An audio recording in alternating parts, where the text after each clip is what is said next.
This is actually uh, as a doctor.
Hare Krishna. Am I audible to devotees? Hare Krishna Prabhuji, Dandatnam, yes Prabhuji. We'll start with the prayers. Om Agyantimirandasya Gyananjana Salakaya Chakshurmilitam Yena Tasmai Sri Guruve Namaha. Shri Chaitanya Mano Vishtam Sthapitam Yena Bhutale Swayam Rupamayam Dadati Sapadantikam. Vandeham Shri Guruho Shriuta Padagamulam Shri Guru Vaishnavamsya.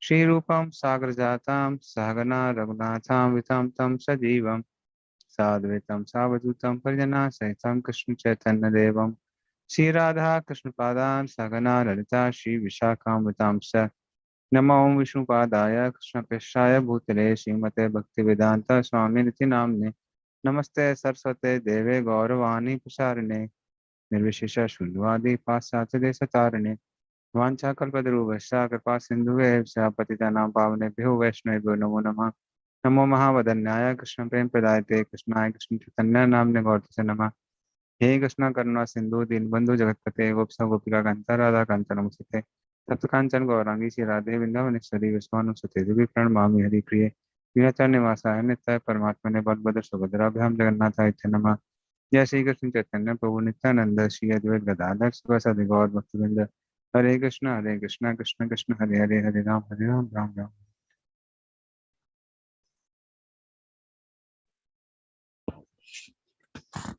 So Rukmini Harishavani Mataji, can you share that document with the devotees? Okay. So my laptop is having that permanent problem. It's difficult to share.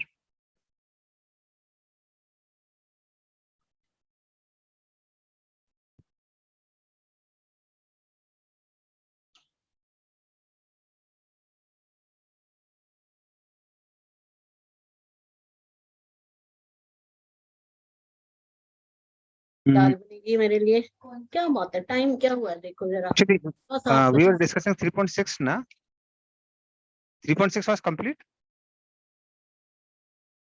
not complete na. I think last this was remaining for 3.6. Last section was remaining. So just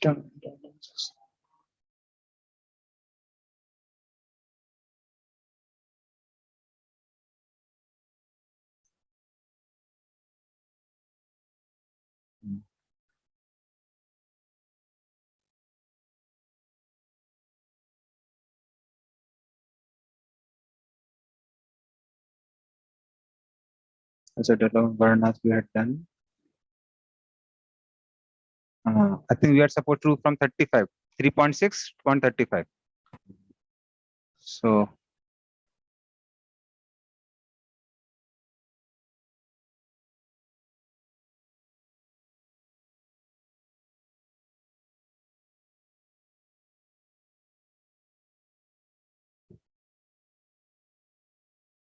Is my screen visible, Prabhuji?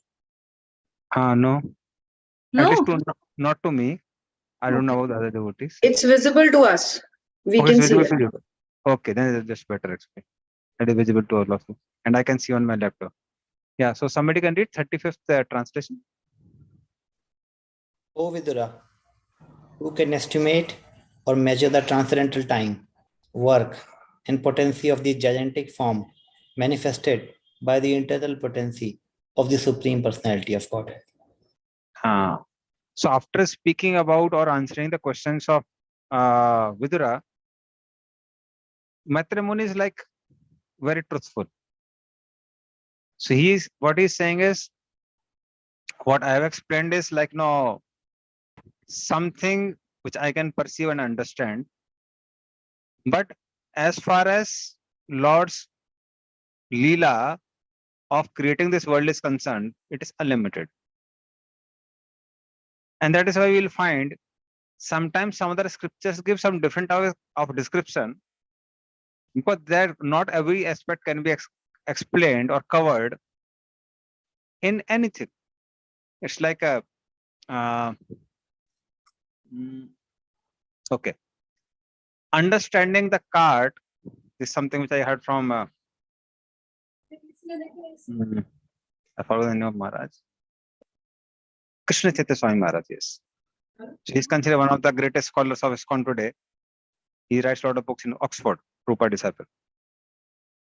So he gives a very good example. He says that trying to understand about Lord just by reading scriptures, it's like trying to understand about the whole cart just by seeing the marks of the wheel of the cart.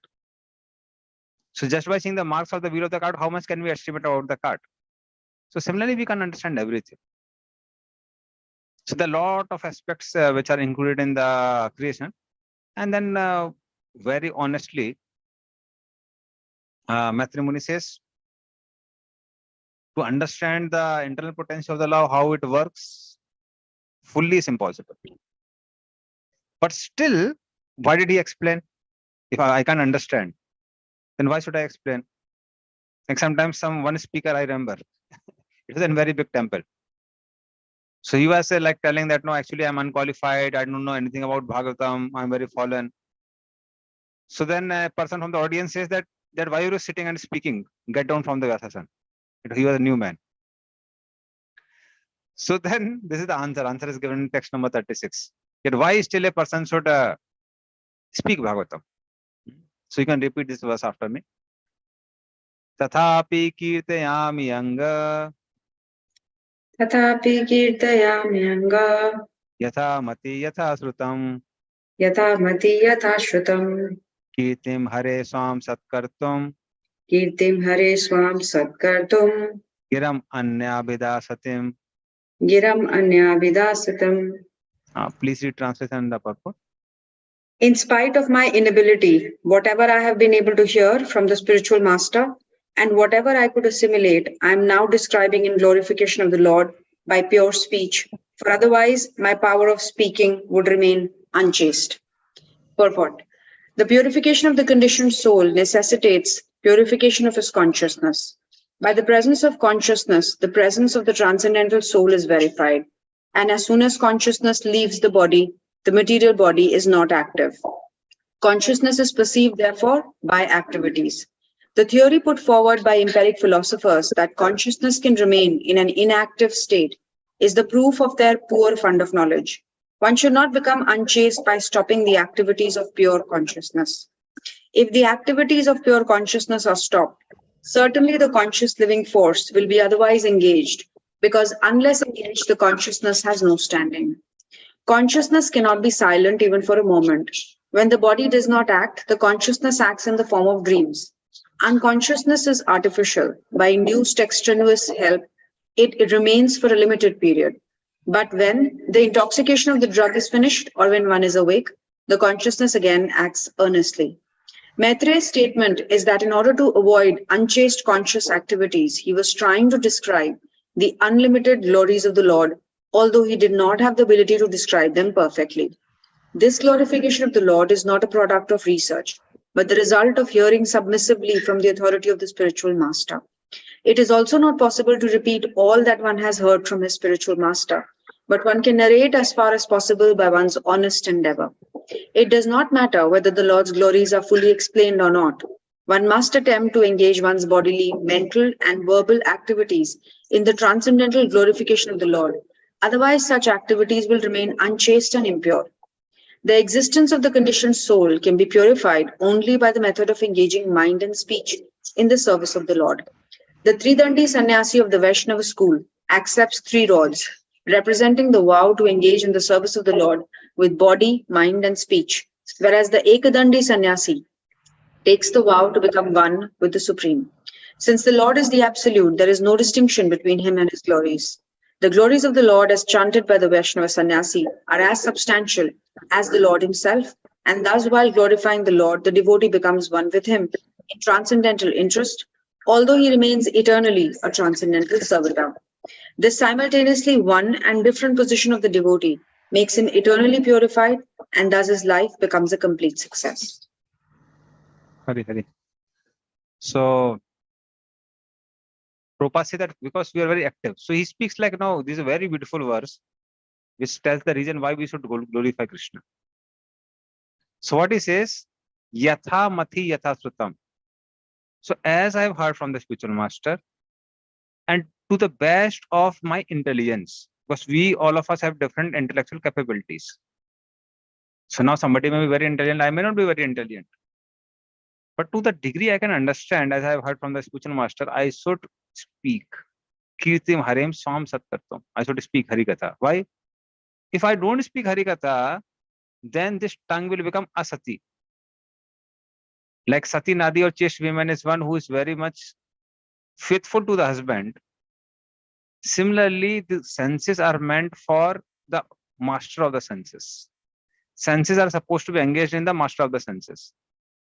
So, who is the master of the senses? Lord Rishikesh, Lord Krishna. So, Krishna is the master of the senses. So, tongue has to be engaged in Krishna service. But if it doesn't engage in Krishna service, it engages in sense gratification or anything else, then it is called asati, unchaste women. Or it's like an unchaste tongue.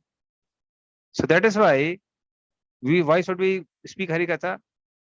So that tongue can be used in the glorification of the Lord, which is actually meant for the glorification of the Lord. So that's the reason. So that's for our purification or real engagement of the tongue. And then he further glorifies this Harikatha. That why should we speak Harikatha? This is another reason, which is explained in text 37. So these all are the verses which glorify the glories of the Lord. Ekanta labham vachaso nupumsam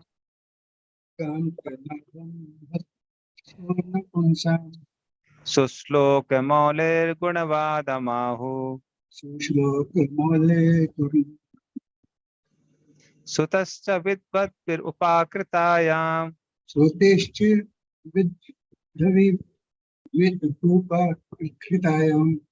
katha sudayam upasamprayogam.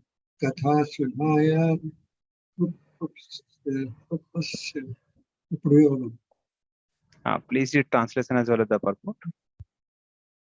The translation: the highest perfectional gain of humanity is to engage in discussions of the activities and glories of the pious sector.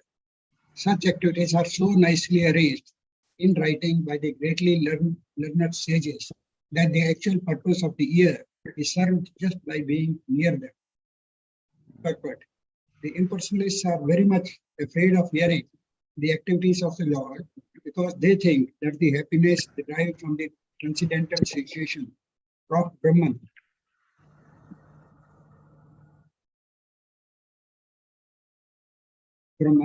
is the ultimate goal of life. They think that anybody's activity, even that of the personality of Godhead, is mundane. But the idea of happiness indicated in this verse is different because it relates to the activities of the Supreme Personality, who has transcendental qualities.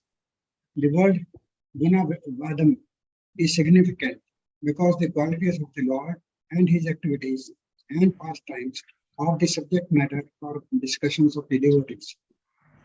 A rishi like Maitreya is certainly not interested in discussing anything pertaining to mundane qualities. Yet he says that the highest perfectional stage of transcendental realization is to discuss the Lord's activities. Srila Jeev Goswami therefore concludes that topics regarding the transcendental activities of the Lord are far beyond the transcendental realization of Kaivalya's happiness. These transcendental activities of the Lord are so arranged in writing by the great sages that simply by hearing of those narrations, one becomes perfectly self-realized, and the proper use of the ear and the tongue is also achieved. Srimad Bhagavatam is one such great literature, and the highest perfectional state of life is attained simply by hearing and reciting its contents. So the previous verse 36 talked about the necessity of engaging our tongue in Harikatha, and this verse talks about the necessity of engaging our ears in Harikatha. So nobody can fully cross over the ocean of Lord's glories. Lord Ananta says, since unlimited time has been trying to glorify Supreme Lord, but he is not finished till now. So who can fully glorify Lord? But one becomes successful in his hearing and chanting with some amount of knowledge which he has attained. So ears are meant to hear the nectar of Harikatha. So if somebody is speaking Harikatha, someone else is hearing Harikatha, or nobody is hearing Harikatha. So even if nobody is hearing Harikatha, at least one person is hearing Harikatha, that is who? We ourselves. And that is the reason Bhakti Sansati would say that if you don't get anyone, preach to the four walls. Preach to the four walls, at least we are hearing when we are speaking. So that's why Harikatha should always continue. So Harinam and Harikatha, they are the greatest nectar in the not only current age of Kali, it's like for all the times. So there's a perfection of ears to hear Harikatha. Okay. So now you can read just next 3 verses translation. 30, 13 and 40.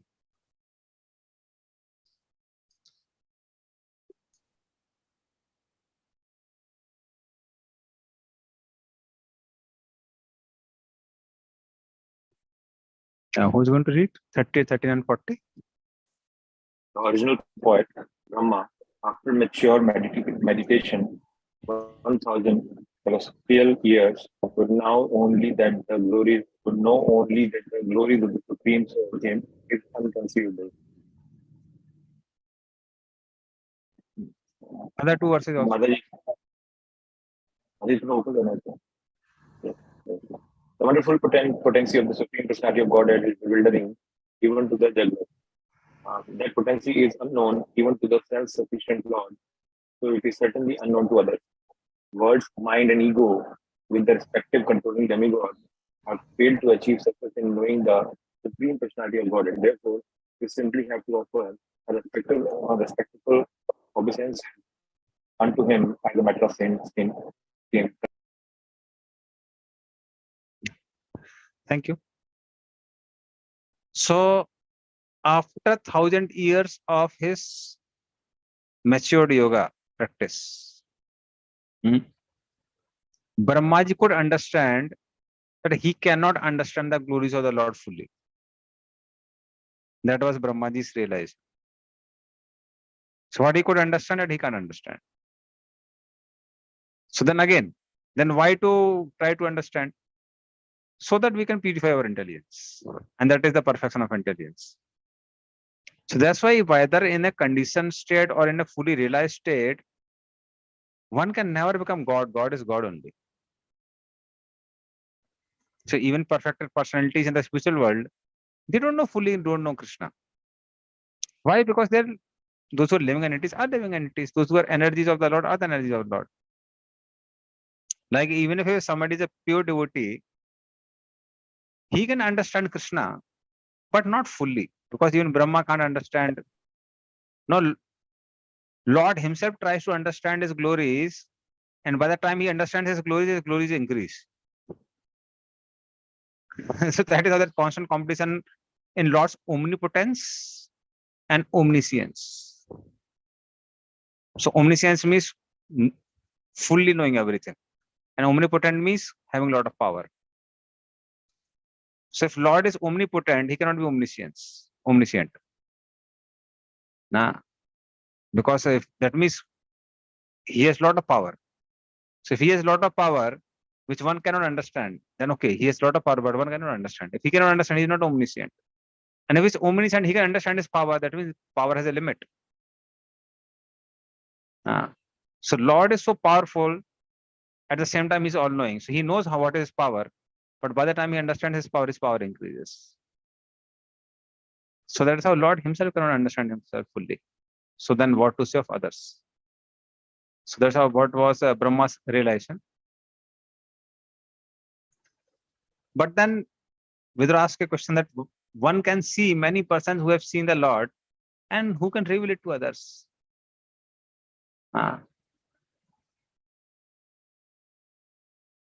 So then what happens is such people, they are bewildered by Maya and they think that we know everything about Lord. So when Lord himself doesn't know fully about himself, as we were explaining, then how can others know about the Lord fully? And that is the reason those who actually know, they know that they don't know. So it takes a great amount of knowledge to become humble and understand that we don't know. That's why you must have observed one thing, that new people are very confident. It's like a new person comes, he preaches so boldly, and full confidence is there, and anything, cut, this and that. But as the years pass, people become humble. they know that they don't know. So that is the, so Vidya Dadati Vinyam. As one gets knowledge, one becomes very humble because one understands one's insignificance. One understands how insignificant we are. And those who don't have knowledge, they are like, they think that no, we know a lot. So that is how ultimately knowledge leads to humility. And that's why he says that I offer respects to Supreme Lord. So no Devakatas such as Brahaspati, Rudra, Chandra, Indra, anybody cannot understand Supreme Lord. So that's how Maitreya offers respect to the Supreme Lord. After speaking about the Supreme Lord, just to tell that fully understanding about Supreme Lord, it's not possible. So that is how this chapter number 6 ends. Yes, Madhuri. Now maybe you can show chapter number 7. Yes, Madhuri, very ready. Yeah. So chapter number 7 is entitled as the further inquiries by Vidura. And first 7 verses they describe about Vidura's inquiry about Ishvara and Jivas. Text number 8 to 14 are how Maitreya dispelled all misconception about Ishvara and Jiva and recommend that Bhakti is the ultimate process. Verse 15 to 20, Vidura shared his heartfelt relations with Maitreya. 21 to 38 are Vidura's further inquiries. He has some questions. And 39 to 42, Vidura declared his confidence in Maitreya. So that is how this chapter goes. Now we'll discuss Vidura's inquiries about Ishvara and Jivas. Yeah. Somebody can read text 1, 2, and 3. This is very philosophical chapter, and we'll learn a lot from this chapter. Text 1. Sri Shukdev Goswami said, O king, while Maitreya, the great sage, was thus speaking, Vidura, the learned son of Dvaipanya Vyas, expressed a request in a pleasing manner by asking this question. Text 2. Sri Vidur said, O great Brahman, since the Supreme Personality of Godhead is the complete spiritual whole and is unchangeable, how is he connected with the material modes of nature and their activities? If this is his pastime, how do the activities of the unchangeable take place and exhibit qualities without the mode of nature, without the modes of nature? Yeah. Text 3. Boys are enthusiastic to play with other boys or with various diversions because they are encouraged by desire. But there is no possibility of such desire for the Lord because he is self-satisfied and detached from everything at all times. Yeah. So he starts asking question. So the first question is, the Supreme Lord is spiritual and this material world is material. So Lord is called Godatit. He is beyond 3 modes of material nature. So if he is beyond 3 modes of material nature, how can he come in contact with the 3 modes?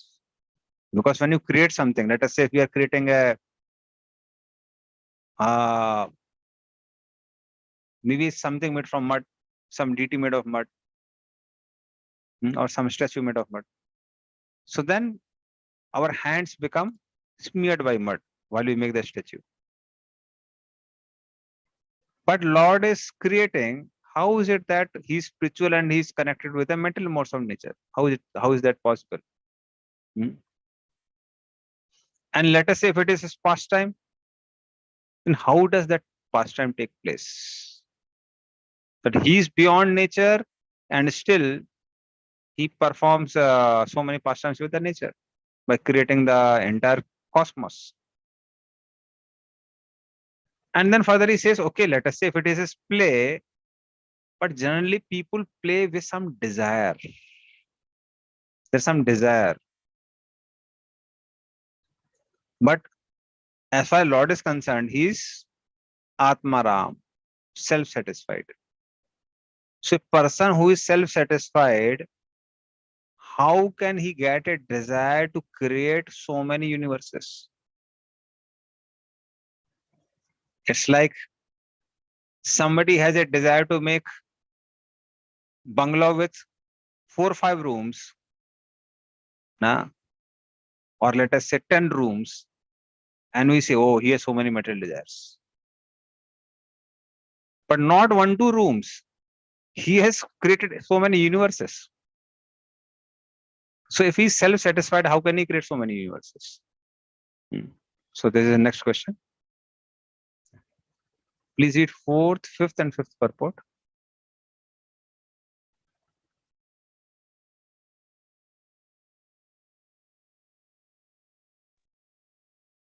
This is Radha Keshav Prabhuji. Hanji, text 4. By his self-sheltered potency of 3 modes of material nature, the Lord has cast the creation of this universe. By her, he maintains the creation and conversely dissolves it again and again. Text 5. The pure soul is pure consciousness and is never out of consciousness, either due to circumstances, time, situation, dreams, or other causes. How then does he become engaged in nescience? Purport.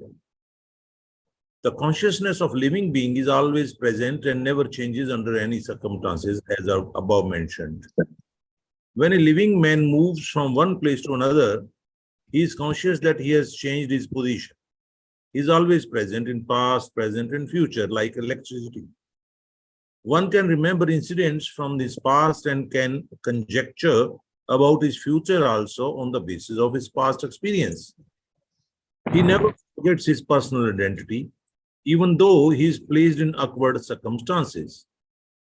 How then can the living entity become forgetful of his real identity as a pure spirit soul and identify with the matter unless influenced by something beyond himself? The conclusion is that the living entity is influenced by the avidya potency as confirmed in both the Vishnu Puran and beginning of Srimad Bhagavatam. The living entity is mentioned in Bhagavad Gita 7.5 as Paraprakriti, and in Vishnu Puran he is mentioned as Parashakti. He is part and parcel of the Supreme Lord as a potency and not as the potent. The potent can exhibit many potencies, but the potency cannot equal the potent at any stage. One potency may be overcome by another potency, but to the potent, all the potencies are under control. The G potency, or the Kshetrajana Shakti of the Lord, has a tendency to be overpowered by the external potency, avidya karma sangya. And in this way, he is placed in the awkward circumstances of material existence. The living entity cannot be forgetful of his real identity unless influenced by the avidya potency. Because the living entity is prone to the influence of avidya potency, he can never equal to the supreme potent. Thank you. Hari Hari. So, in the purport, Prabhupada gives the answer, although Vidura is asking question. So, in text 4, his question is that by his self-centered potency, that the material Trigunamayi Maya, the Maya of 3 modes of material nature, so he has caused the creation of this universe. And he maintains the creation by 3 modes and dissolves it again and again. So, okay, he does by 3 modes. But that means he should come in contact with 3 modes. Otherwise, how does he do that? And then the next question is that what to say of the Supreme Lord? even Jiva is beyond. He is spiritual. But then he becomes so much entangled in this world. Due to circumstance, time, situation, dreams, etc., nobody can cover the consciousness, because consciousness in the sense of soul. So no matter can cover the soul.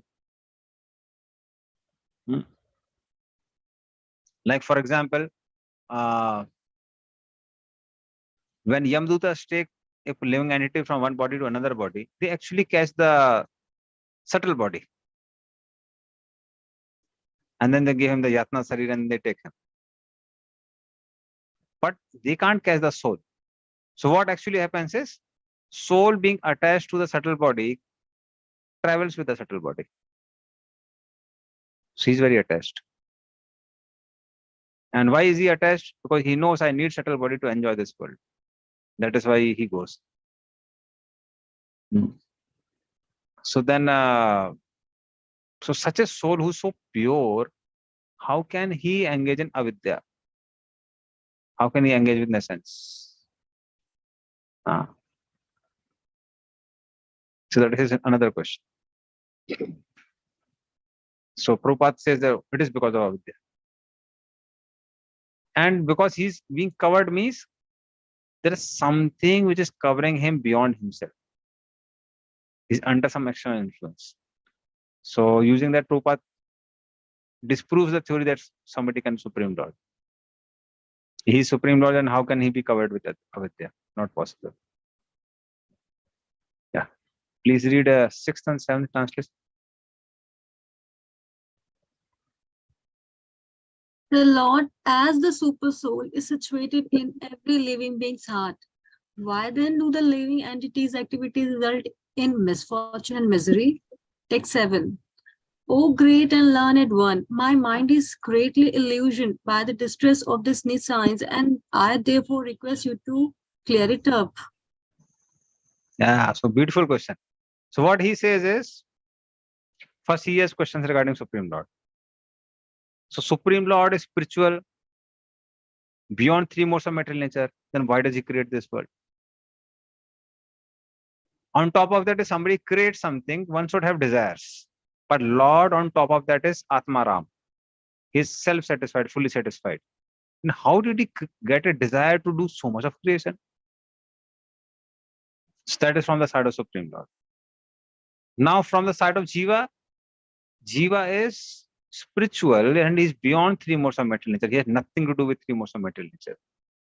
So how does he engage with avidya, which is basically mode of passion and mode of ignorance? How does he become engaged with that? And on top of that, let us say, by some mistake, somehow, he became engaged with avidya, but super soul is standing next to him.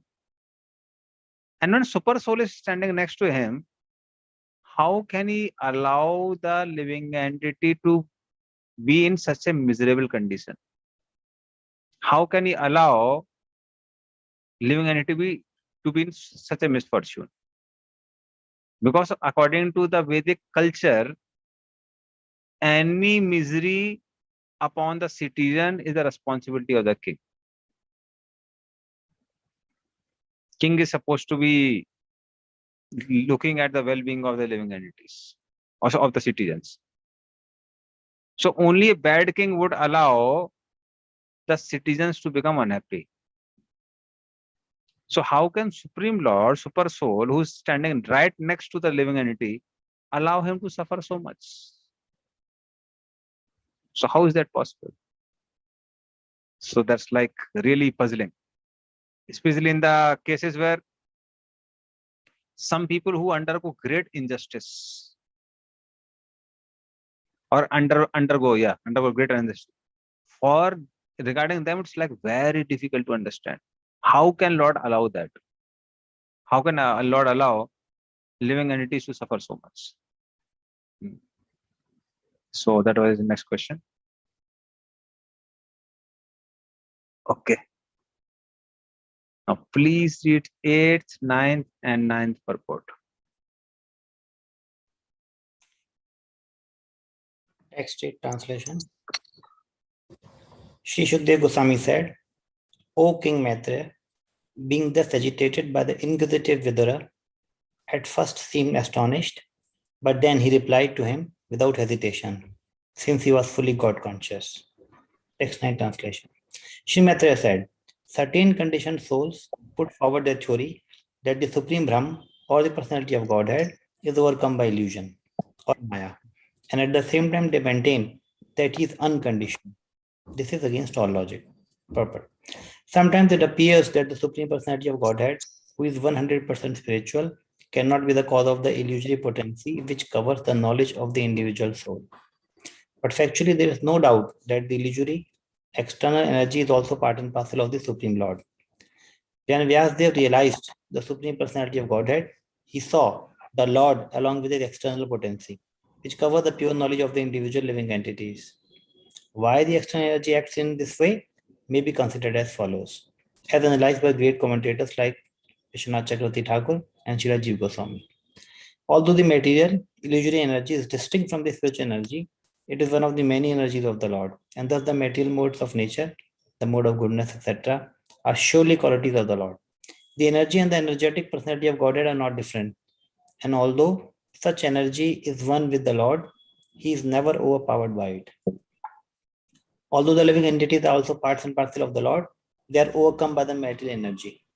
The inconceivable Yogam Aishwaryam of the Lord, as mentioned in Bhagavad Gita 9.5, is misunderstood by the froggish philosophers.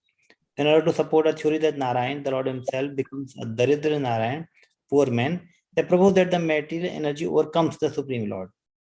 Srila Jiva Goswami and Srila Vishwanath Chakravarti Thakur, however, offer a very nice example in explanation. They say that although the sun is all light, the clouds, darkness, and snowfall are all part and parcel of the sun. Without the sun, there is no possibility of the skies being overcast with clouds or darkness, nor can there be snowfall on the earth. Although life is sustained by the sun, life is also disturbed by darkness and snowfall produced by the sun. But it is also a fact that the sun itself is never overcome by darkness, clouds, or snowfall. The sun is far, far away from such disturbances. Only those who have a poor fund of knowledge say that the sun is covered by a cloud or by darkness. Similarly, the Supreme Brahm or the Parabrahm, the personality of Godhead, is always unaffected by the influence of the material energy, although it is one of his energies. Parasa Shaktir Vivadheva Shruyate. There is no reason to assert that the Supreme Brahm is overpowered by the illusory energy. The clouds, darkness, and snowfall can cover only a very insignificant portion of the sun's rays. Similarly, the modes of material nature may react upon the ray-like living entities. It is the misfortune of the living entity, certainly not without reason, that the influence of the material energy acts on his pure consciousness and eternal bliss.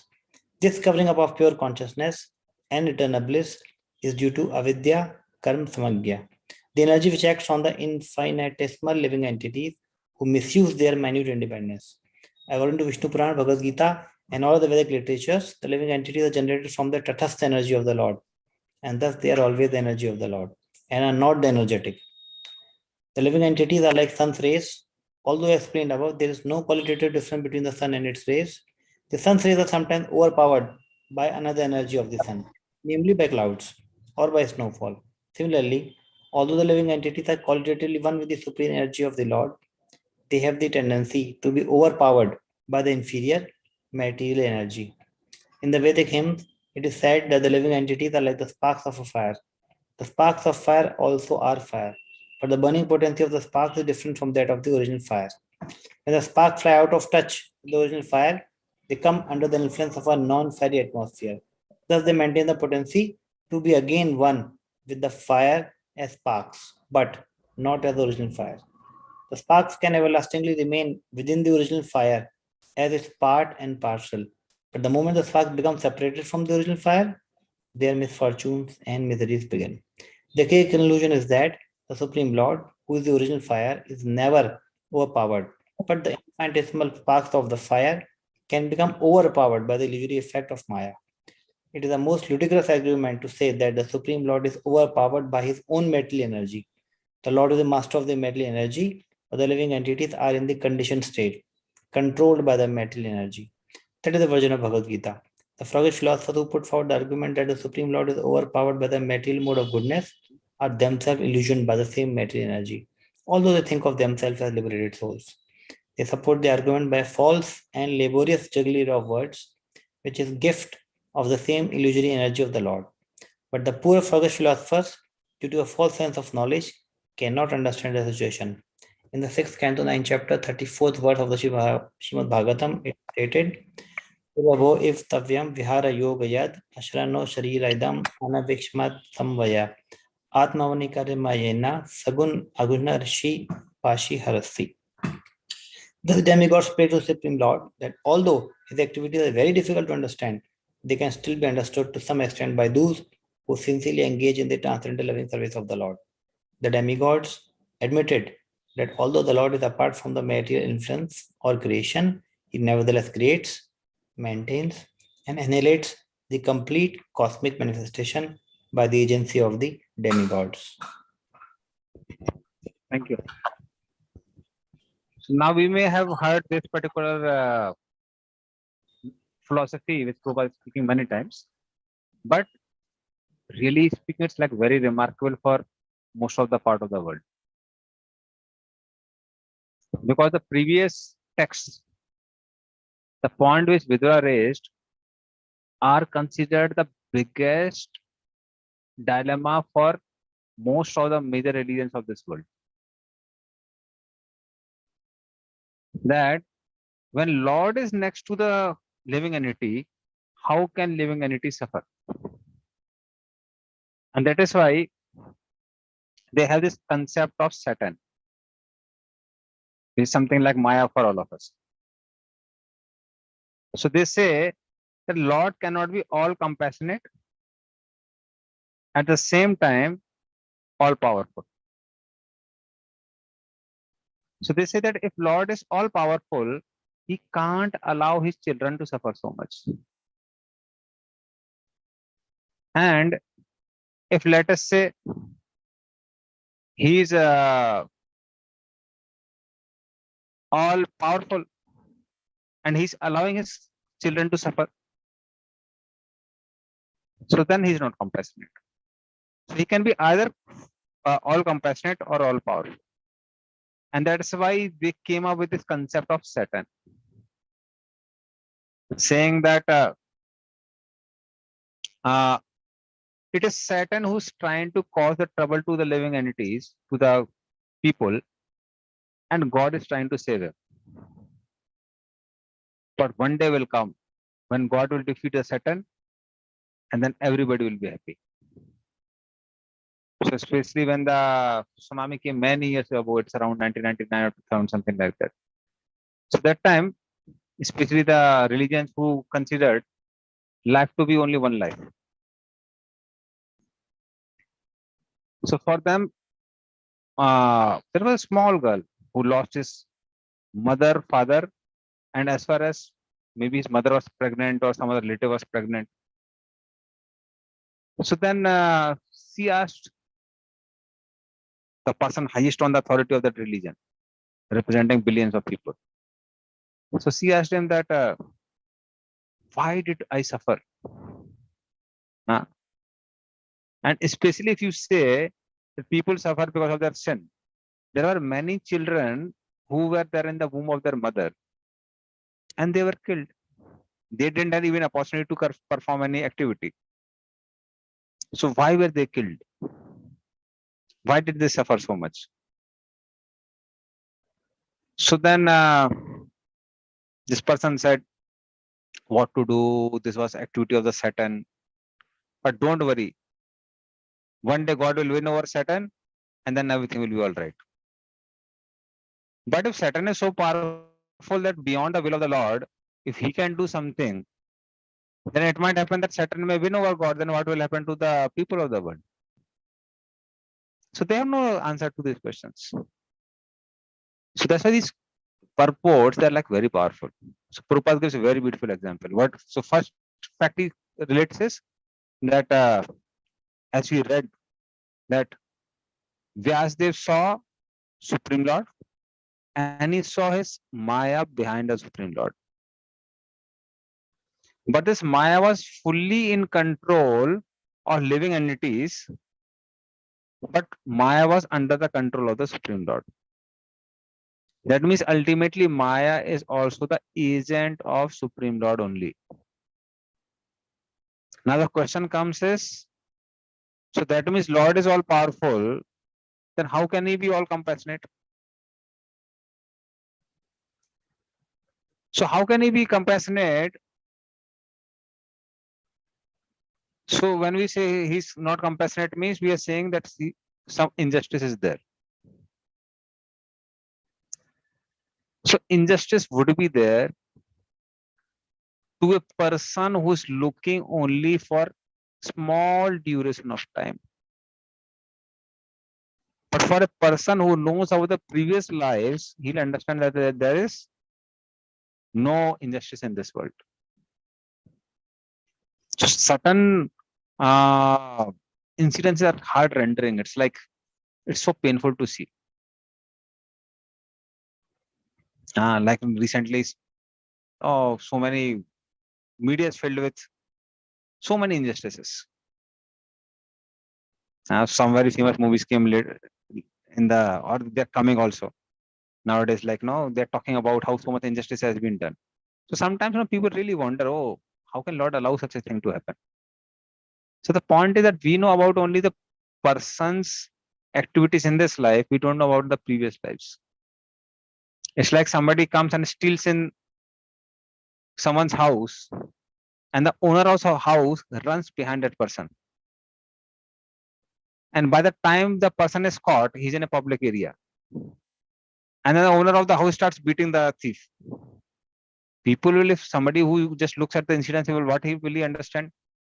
This innocent fellow, so lean and thin, looks so poor. And this fellow is so wicked that he's beating him. Such an injustice in the world. But he doesn't know that he's already done some activity in the past. So that's why unless until one considers this aspect of rebirth, the aspect of karma, one can't understand or one can't get the answer to these questions. And that is the reason this Vedic philosophy is so powerful. So the biggest of the questions in the world for most of the religions, we have answers in our Vedic scriptures. So Maya is caused by the Supreme Lord only.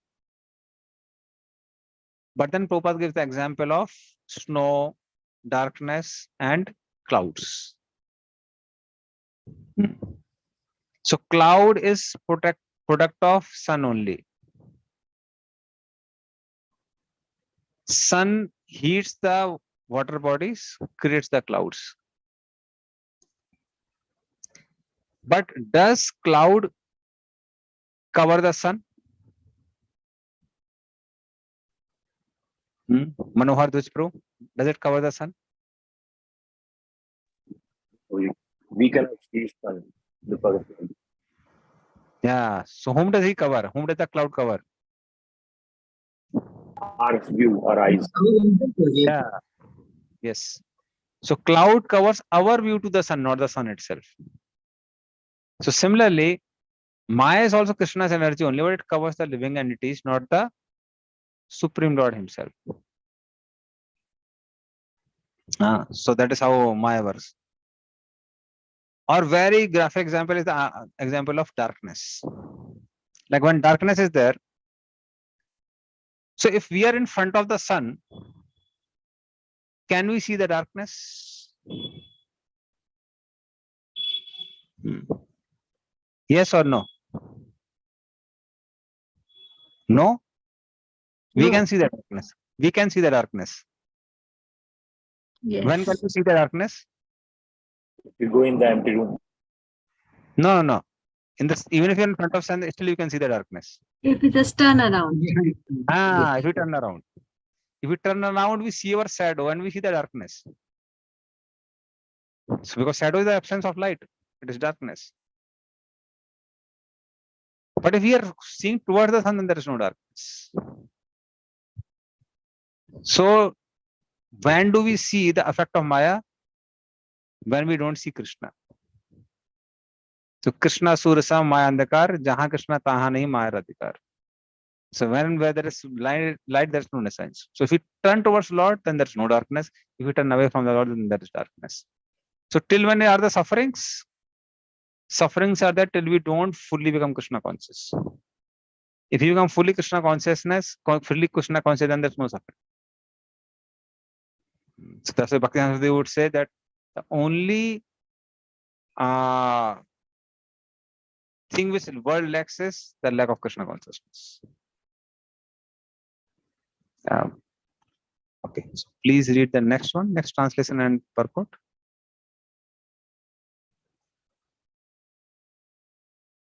Text 10. The living entity is in distress regarding his self-identity. He has no factual background, like a man who dreams that he sees his head cut off. Purport. A teacher in school once threatened his pupil that he would cut off the pupil's head and hang it on the wall so that the child could see how his head had been cut off. The child became frightened and stopped his mischief. Similarly, the miseries of the pure soul and the disruption of his self-identification are managed by the external energy of the Lord, which controls those mischievous living entities who want to go against the will of the Lord. Actually, there is no bondage or misery for the living entity, nor does he ever lose his pure knowledge. In his pure consciousness, when he thinks a little seriously about his position, he can understand that he is eternally subordinate to the mercy of the Supreme, and that his attempt to become one with the Supreme Lord is a false illusion. Life after life, the living entity falsely tries to lord over material nature and become the lord of the material world, but there is no tangible result. At last, when frustrated, he gives up his material activities and tries to become one with the Lord and speculate with much jugglery of words, but without success. These activities are performed under the dictation of the illusory energy. The experience is compared to the experience of one's having his head cut off in a dream.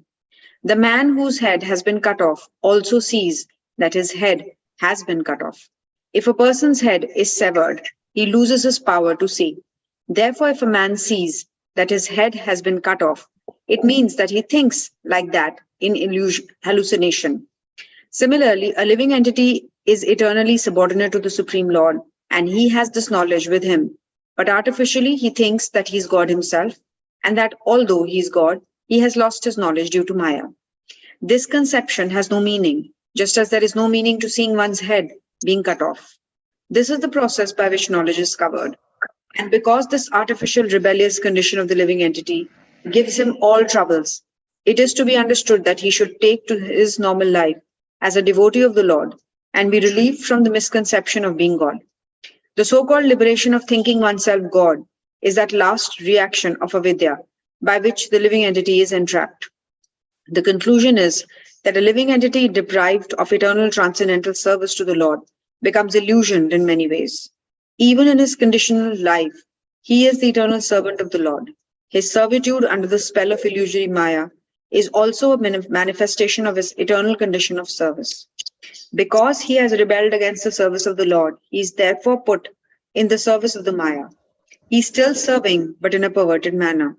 When he wants to get out of service under material bondage, he next desires to become one with the Lord. This is another illusion.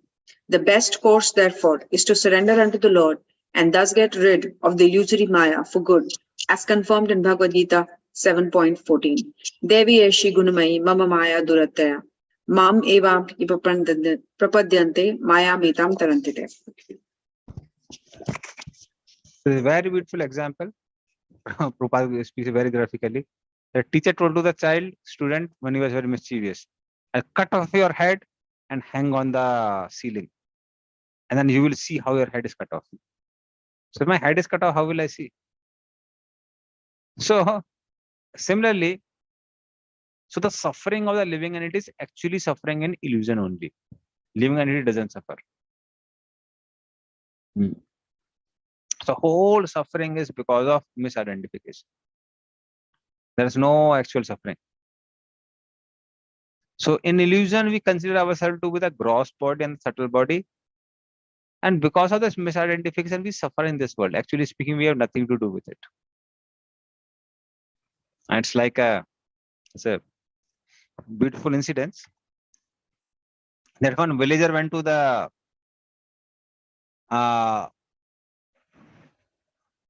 football match, and he saw that now all the players on the ground, they're so busy, and all the people are so anxious. So then he asked one person. He said that why everybody is so much anxious? Why they are having so much anxieties? Thousands of people in so much of anxiety. So this man said that actually they're playing football. So in football, but what are they doing? He was saying all of them are trying to kick this football. Then he said, my God. Now you're spending so much money, you don't have a simple solution to all the problem. So what is the solution? Give one football to all the players. Everybody can kick the football, you know. Why everybody should struggle to just kick one football? It's a simple thing, no? So the point is that because this villager was not identifying himself that with the rules of the match, he was not affected. Other people who were there were so much affected. And we've sometimes seen even in the sports, some people who have nothing to do with the sports. It's like they're not cricketers, they never played cricket in life, but they become so much absorbed in the sports that sometimes they beat each other. Sometimes they break the TV.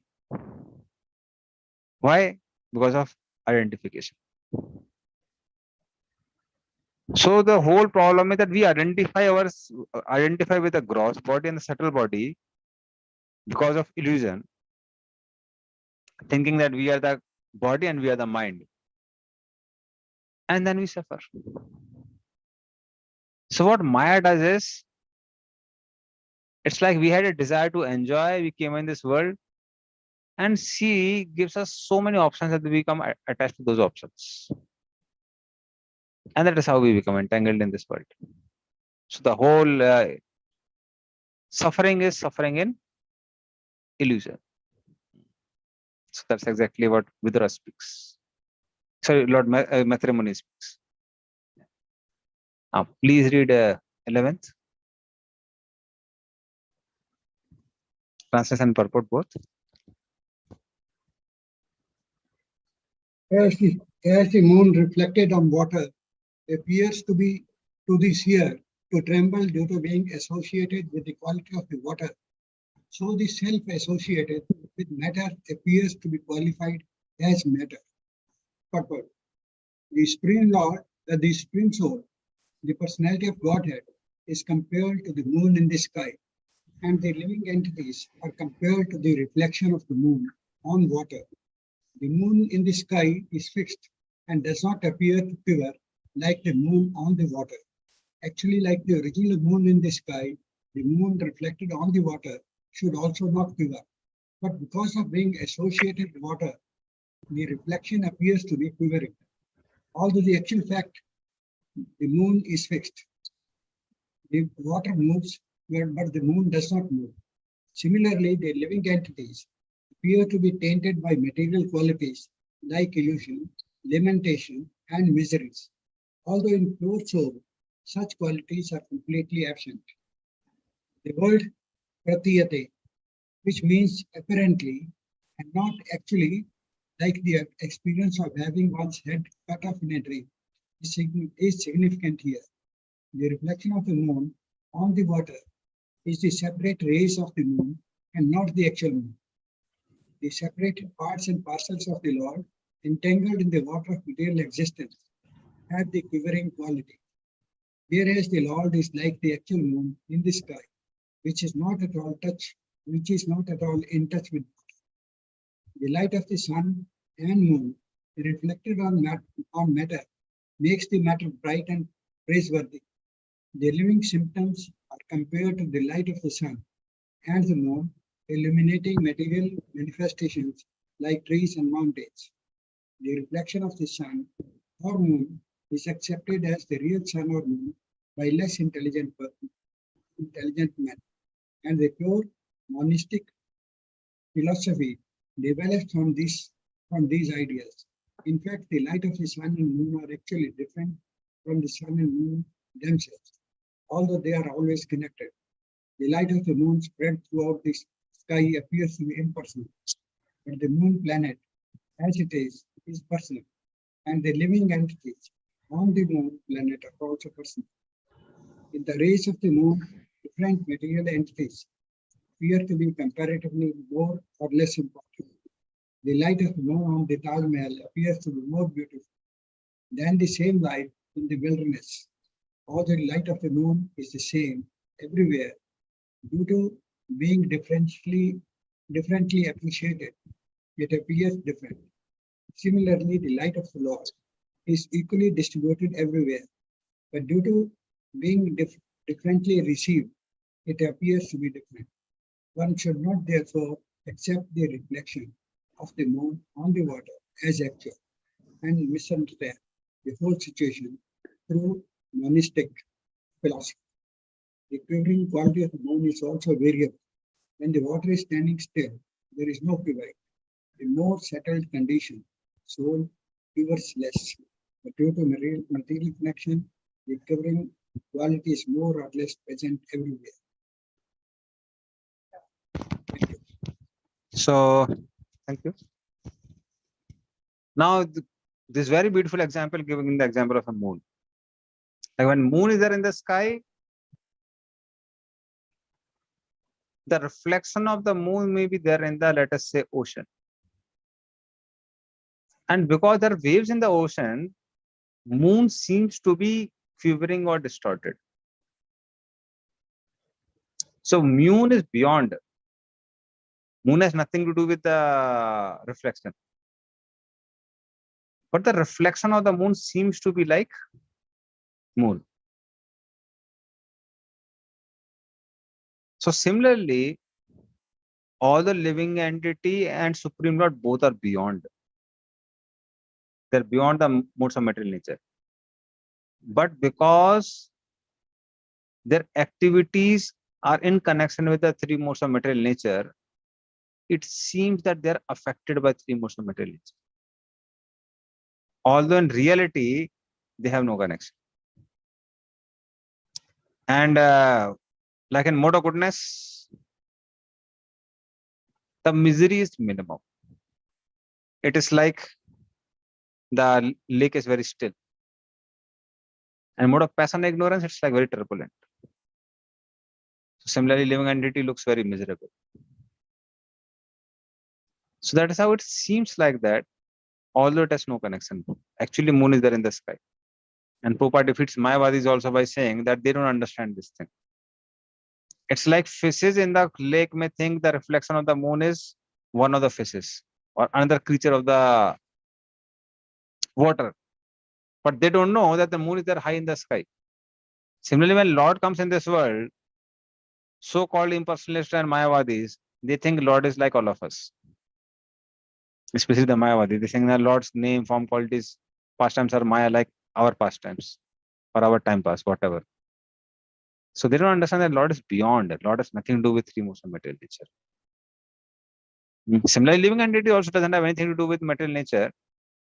But because we identify with this body, gross and subtle, we suffer.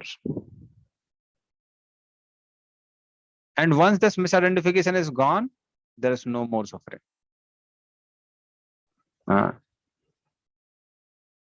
So suffering continues till the misconception continues. Misconception ends, suffering ends. But the suffering cannot end artificially. It's like a person who is haunted by ghost and he thinks that I am the king. So he would be really miserable by seeing that how his citizens are not obeying him. So somebody is haunted by ghost and he says, no, go and bring water for me. And nobody is bringing water for him. He'll be miserable. Now go and clean this place. Nobody is cleaning the place. He'll be so miserable. And if you convince him that you are not the king, he will not be convinced also. Because he's convinced, he's haunted by ghost. So how he can be cured? Only when some exhaustion comes there, he takes broom in one hand, peacock feather in another hand, and beats snow on his head and chant some mantras. Then he will get rid of the ghost, and then he will come to his senses. So similarly, Vishwanath Thakur in one of the verses of Bhagavad Gita, he says, similarly, just by convincing that person that you are not the body, your spirit soul, he will not become free from misery. So what do you have to do? He has to practice bhakti yoga. By practice of devotion service, which is like chanting of the mantras and beating with the broom, by that a person will gradually come to realize that I am not this body, I am different from the body. So we know the fact, at the same time we fail to have that stable realization that I am not the body, because we are still haunted by the ghost. The ghost of trying to enjoy this world. So it will go off gradually with the practice of devotion service or bhakti yoga. So it's 8:18 now. What we can do have a maybe 10 minutes break, and then we'll come back. And then we'll have another session from 8:30 to 9:30. Hare Krishna.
Hare Krishna.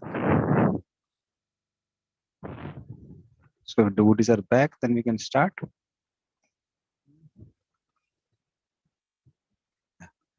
Somebody can read 12th and 13th translation.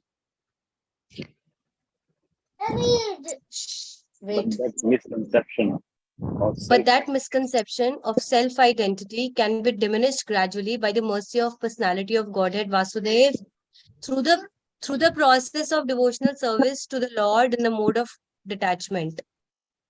When the senses are satisfied in the seer super soul, the personality of Godhead, and merge in him, all miseries are completely vanquished as far as after a sound sleep.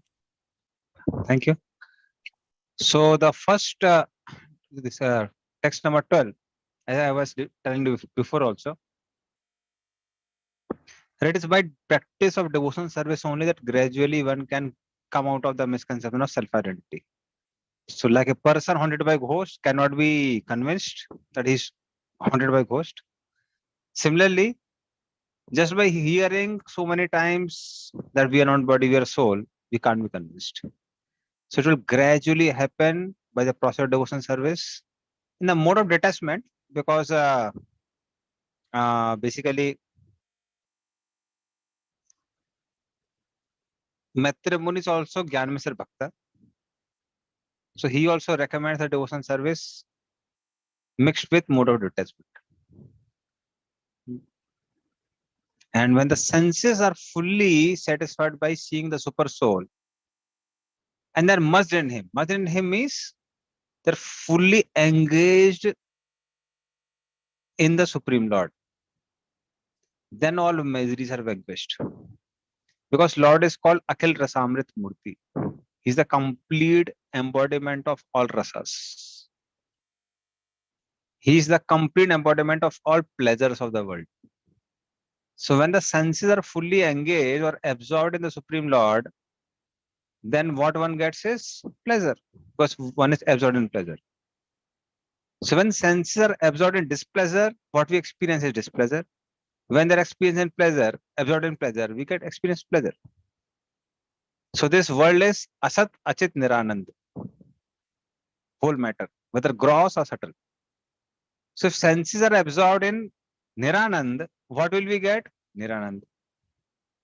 If senses are absorbed in Anand, and what to say of Paramanand, the Supreme Lord, then what will we get is Paramanand. This is a simple formula. So wherever we absorb our senses, we will be experiencing that particular thing. So if our senses are absorbed in Naam, Roop, good leela of the Lord, we will be always be happy.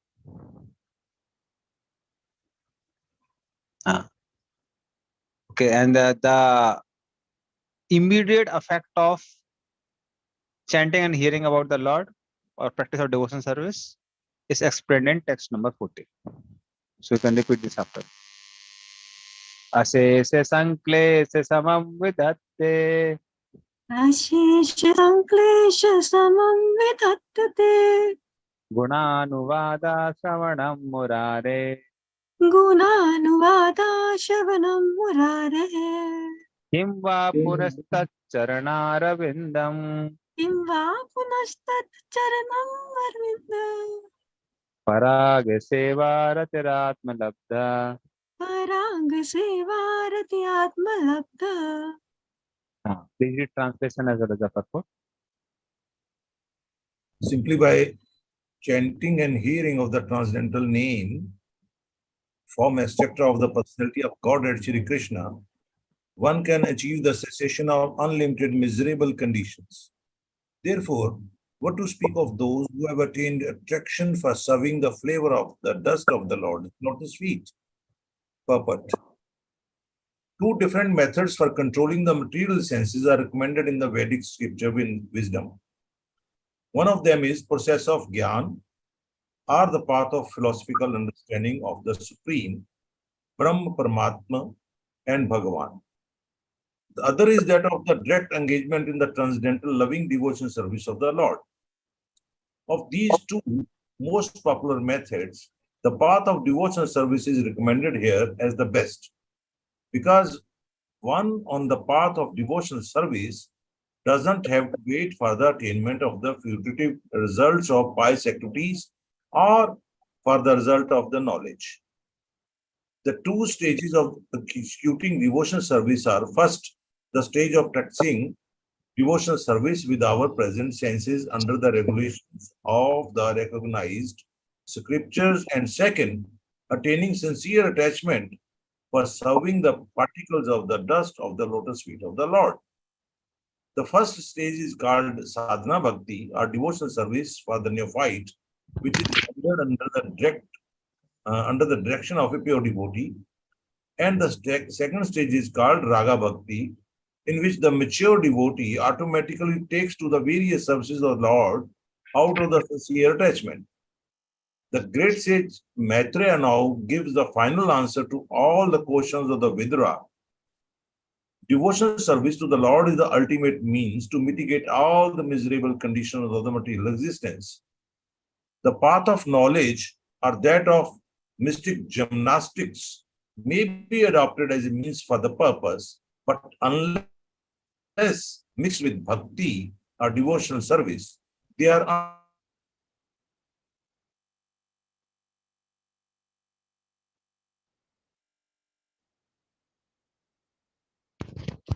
Hare Krishna.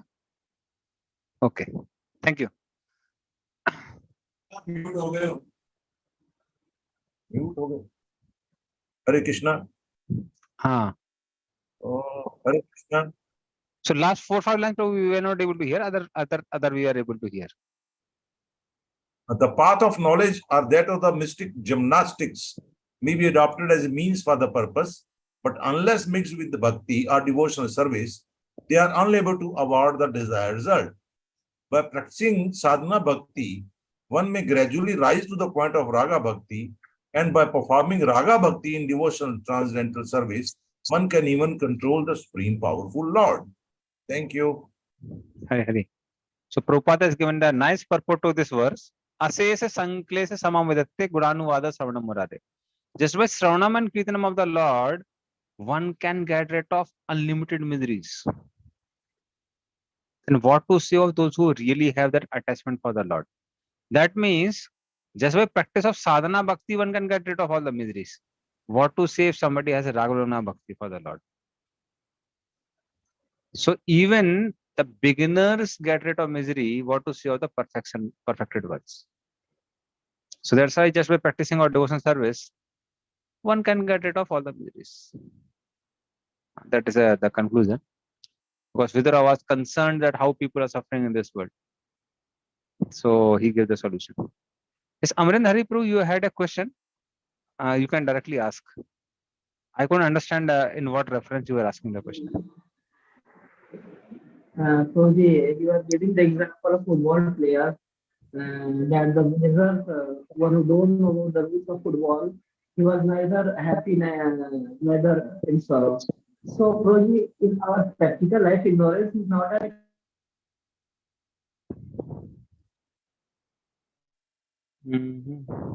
excuse. Okay, if you not know anything, Okay. I couldn't hear your question completely, but I could understand the essence. So I'll just answer it. So what I understood is that you are asking that now this man who went to the football match, he was in ignorance about the football match. So the highlight of the example was not ignorance. The highlight of the example was misidentification. So those who identify with football are affected by football. Those who don't identify with football match will not be affected by football match. Similarly, those who when we identify with matter, we suffer. When we don't identify with matter, we don't suffer. When we identify ourselves as Krishna Das and we identify with the name, form, qualities, passion of the Lord, we don't suffer. To the degree we identify with matter, we suffer. So that was the highlight. yes, in the next sloka, Prabhu, your voice is getting stuck. Prabhuji, it was covered, Prabhuji. My doubt was clear. अच्छा, Prabhuji, The doubt हाँ, is clear, Prabhuji. Clear, Prabhuji. the doubt is clear. Next sloka was related to that only. Okay, okay, okay. Fine, fine, fine. I think maybe your earphone has a problem. When that mic is not good. Now, when you spoke afterwards, na, it was like very clear. Yes, I know. Advanced technology is not always very advanced. yes, Prabhuji. Okay. Yeah. So that is how this was the like no. That is how if you want to really make a person miserable, first give him misidentification. So there's a pastime about one sage. So this sage was nicely doing his tapasya. And as usual, Indra became very fearful and disturbed. He thought that no, if this fellow continues his tapasya like that, maybe he will snatch away my post of Indra. So Indra went to the sage and he gave him his sword. And he told that actually you just keep this sword and I'll come after some time and I'll take the sword. And then Indra went away. Now the sage was already a Brahmana doing tapasya. What now sage has to do with the sword? But while now relaxing after doing a lot of tapasya for some time, one thing came in his mind, no, let me just see the sword. So then he saw the sword, no, really very sharp and lightweight at the same time. No, it can kill thousands of people. Then slowly, slowly he developed that attachment for the sword. And then he thought, let me start using the sword. So he started using the sword also. And that is how he became distracted from his tapasya. Now for Bharat Maharaj, we hear about deer, but this fellow no got swept away by the sword only. So thing is that actually, as soon as we start identifying it with a particular thing, we start getting affected. Those who don't identify, don't get affected. Like people who are very interested in politics, they're affected by politics. Those who are not interested in politics, it doesn't matter. Those who are very interested in family politics, they're affected by family politics. Or for Brahmacharya, it is sometimes temple politics. And those who identify, they are very much affected. Those who don't identify, they're not affected. So whatever we identify with, we are affected by that. So that's the key. So to the degree we identify with name, form, qualities, pastimes of the Lord, Krishna Seva, to that degree we can be happy. To the degree we identify with other things, we'll be unhappy. So we may have to deal with the world, but do the needful. That is Prabhupada's formula. Yes, Jagat Mata, Sachi Mata. Hare Krishna Prabhuji. Dandavat Pranam. Prabhuji, whatever things we have around us, people or things, we get attached. The spirituality is all about detachment. So the detachment happens when we perform devotional services automatically, or we have to perform some other things also, yeah, or it will happen automatically. This attachment happens to the sage automatically when he has a thing, he has a sword. So how the detachment will happen? So main thing is, if to the degree you are attached to Krishna consciousness, to the degree detachment will automatically come. Because the one real fact is always there, that attachment to Krishna will give us pleasure. So Maya is as attractive as Krishna, but one difference is that Krishna can satisfy us, Maya cannot satisfy us. So matter can never satisfy us. It is only Supreme Lord who can satisfy. So that's why we may go up and down through different phases in life.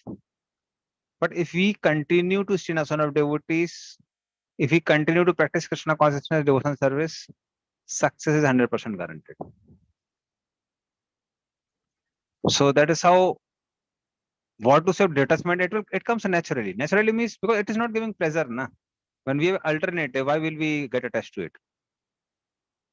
Like we have so many devotees who have this relation with every ISKCON devotee. Like initially some people who are so attached to eating meat. So when they start eating prasad, taking prasad, just in few years, the same meat starts giving bad stench. And people themselves wonder, how would we eat meat? Now, especially we know about Bengali devotees, like not everyone, but many of them, they had a habit of not eating fish. Now, fish stinks like anything. Even the people who eat fish also stink. So, in our home, we had a culture that, like my mother never took onion garlic from childhood. Onion garlic was not like cooked in our home. So when we went to, she came to like visit Mayapur, Puri along with me. So then, no, both my mother and Taiji, you understand Taiji, no, you're North Indians. So both of them were like, women were like, no, they were closing their nose. I told, no, why you're closing the nose? When we are getting smell of fish. So then I saw here and there, no, there's no fish here. So then, no, these men are smelling like fish. Then I can't do anything about it. No, अब वो खा के आया हूँ. What can we do? So the point is that even our devotees identify. So that is why one doesn't have to work very hard to really get rid of material sense gratification. As soon as we start getting pleasure in Krishna consciousness, automatically this comes. But at the same time, if some things are really obstructing our Krishna consciousness, then we should make some endeavor to purify ourselves. Anukula sankalpa pratikula svarjana. So what we have to stop is something which is like becoming stumbling block to our Krishna consciousness. That has to avoid it. Okay. Yeah. Thank you. Yes, sir. Daruka Krishnapu. Hare Krishna, Prabhuji. Prabhuji, my question is this. Now, this is something very interesting you're sharing. But my question is that certainly that, like say in our position, we are not aware of what is going in GBC. So really, it's not affecting me what decision they are taking there. But those are actually GBC, sitting on the GBC positions. They are taking so big decision, critical decision, those are valuable for whole ISKCON family. And still they are able to perform their devotional services.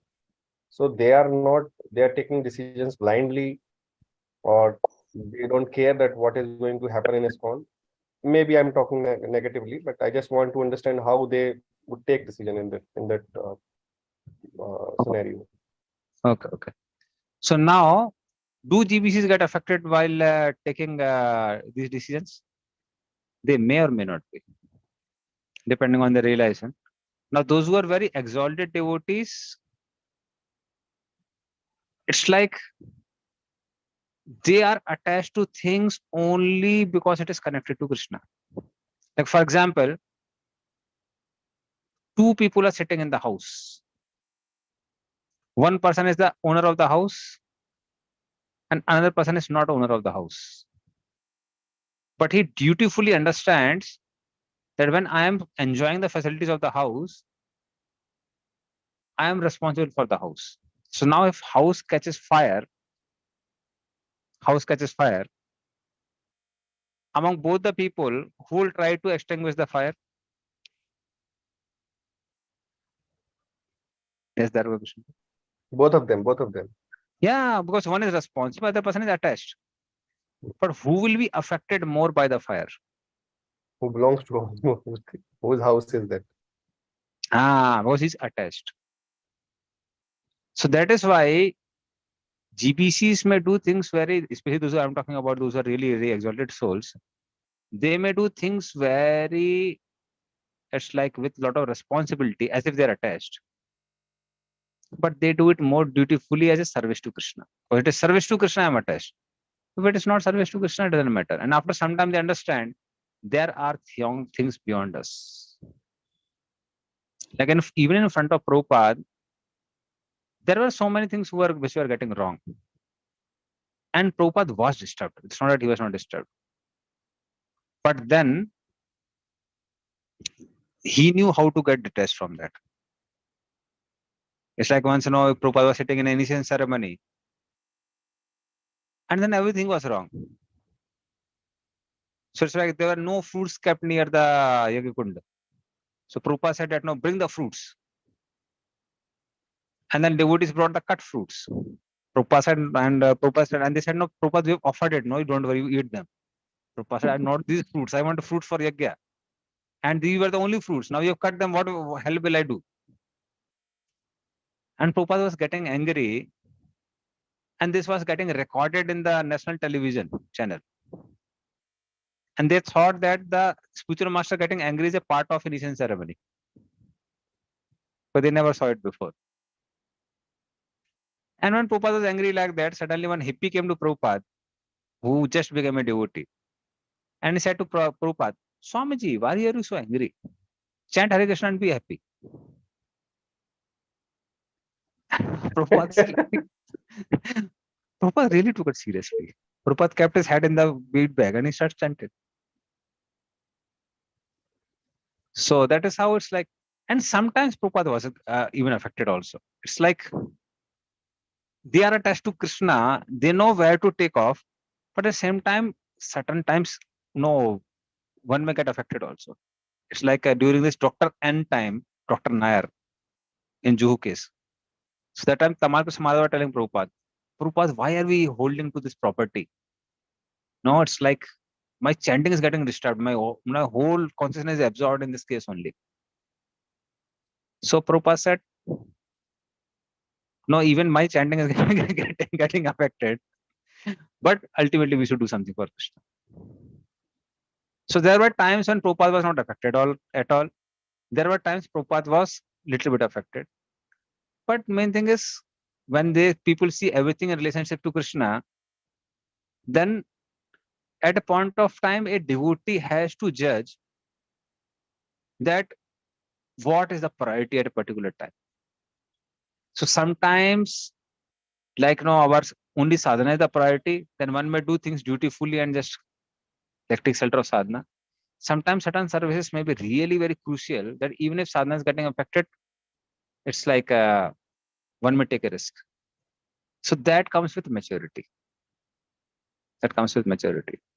So because Bombay was a very important project and Prabhupada knew that Juhu is going to, at that time only it was a forest. But Prabhupada knew that it is going to become the prime spot for whole of Bombay. And now we see the effect. Now so many TV stars, this and that, and movie stars, they glorify this Juhu, ISKCON Juhu. So that's how sometimes so things are not like they don't get affected at all, or they always get affected. But they have a better ability than us to not get affected. So that's like, as a person progresses in Krishna consciousness, one gets a better ability. I personally came across few devotees, how they would deal with the problems. Those who are very been practicing for 35, 40, 50 years. So when I saw them, it's like they knew how to take some very strong actions without offending the person who is being punished for his offense,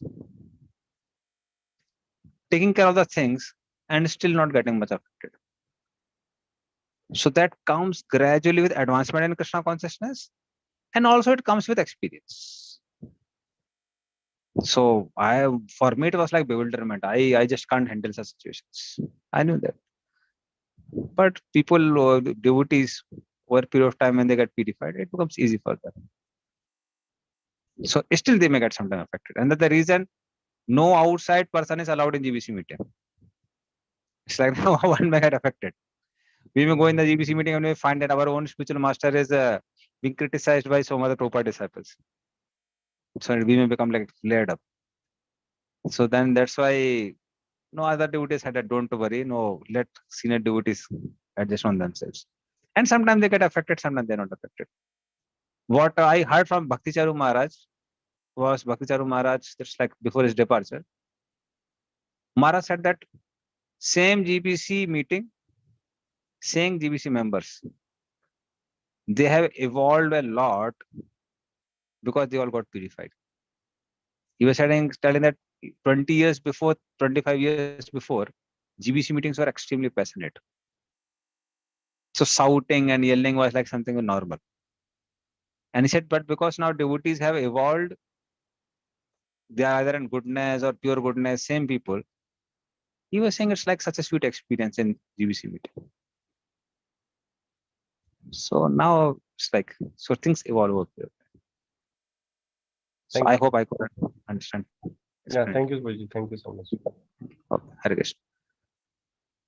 Okay, so we did till, yes, now 15 to 22.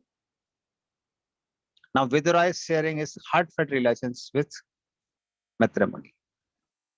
So please read 15, 16, 17, all three. Vidura said, "O powerful sage, my lord, all my doubts about the Supreme Personality of Godhead, the living entities, have now been removed by your convincing words. The mind is now perfectly entering into them. O learned sage, your explanations are very good, as they should be. Disturbances to the conditioned soul have no other basis than the movement of the external energy of the Lord. Both the lowest of fools and he who is transcendental to all intelligence enjoy happiness, whereas person between them suffer the material pangs."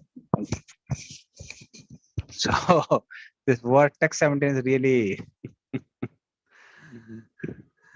it's like difficult to appreciate, but really is a reality. So what Vidura says is, now I have understood. Devotional service is the solution. So the entire problem is problem with misidentification. So to the degree we are misidentify, to the degree we suffer. And really speaking, that even if for a temporary moment we can get out of this misidentification, it gives a lot of freedom from misery. But many times we ourselves don't apply that philosophy. So I still remember one devotee, one Mataji was there. So she was not really preaching and impressing, like it's like no, very impressive in her preaching, creating so many devotees.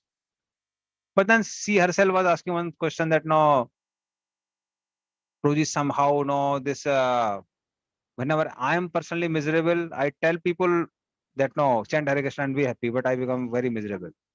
And when I get miserable, somehow this no Krishna consciousness doesn't work on me.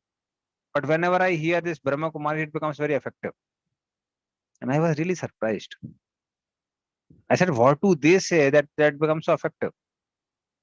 So then she was sharing that no, they say that no, आप प्रेममयी आत्मा हैं, आप शांत आत्मा हैं, आपका इस दुनिया से कुछ लेना देना नहीं है. I said, Mataji, Prabhupada speaks that in practically every second or third purport, that you are not the body, you are soul. So when you hear it from Brahma Kumari, it is so convincing, and you hear from Prabhupada books, it is not convincing.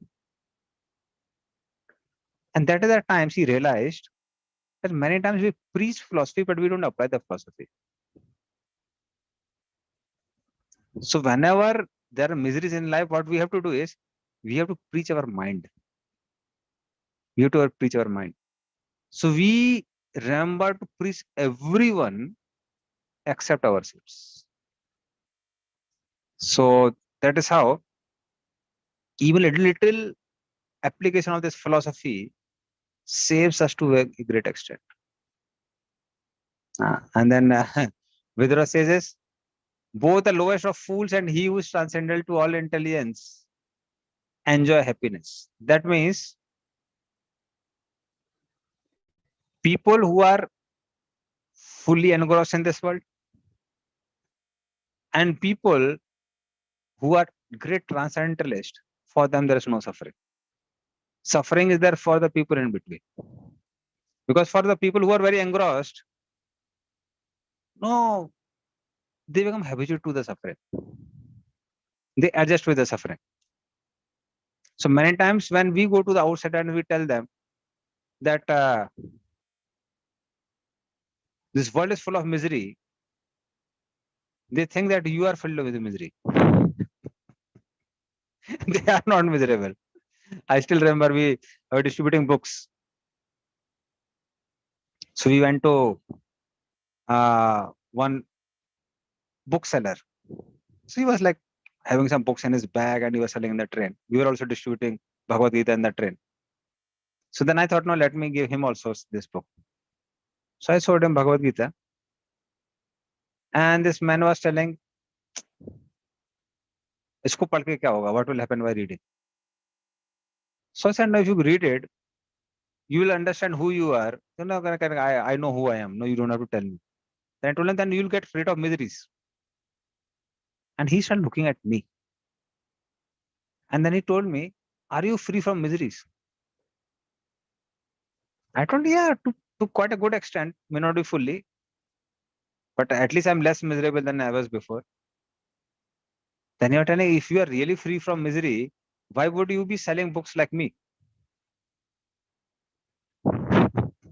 So the point is that people don't understand they're miserable unless until they get a higher pleasure.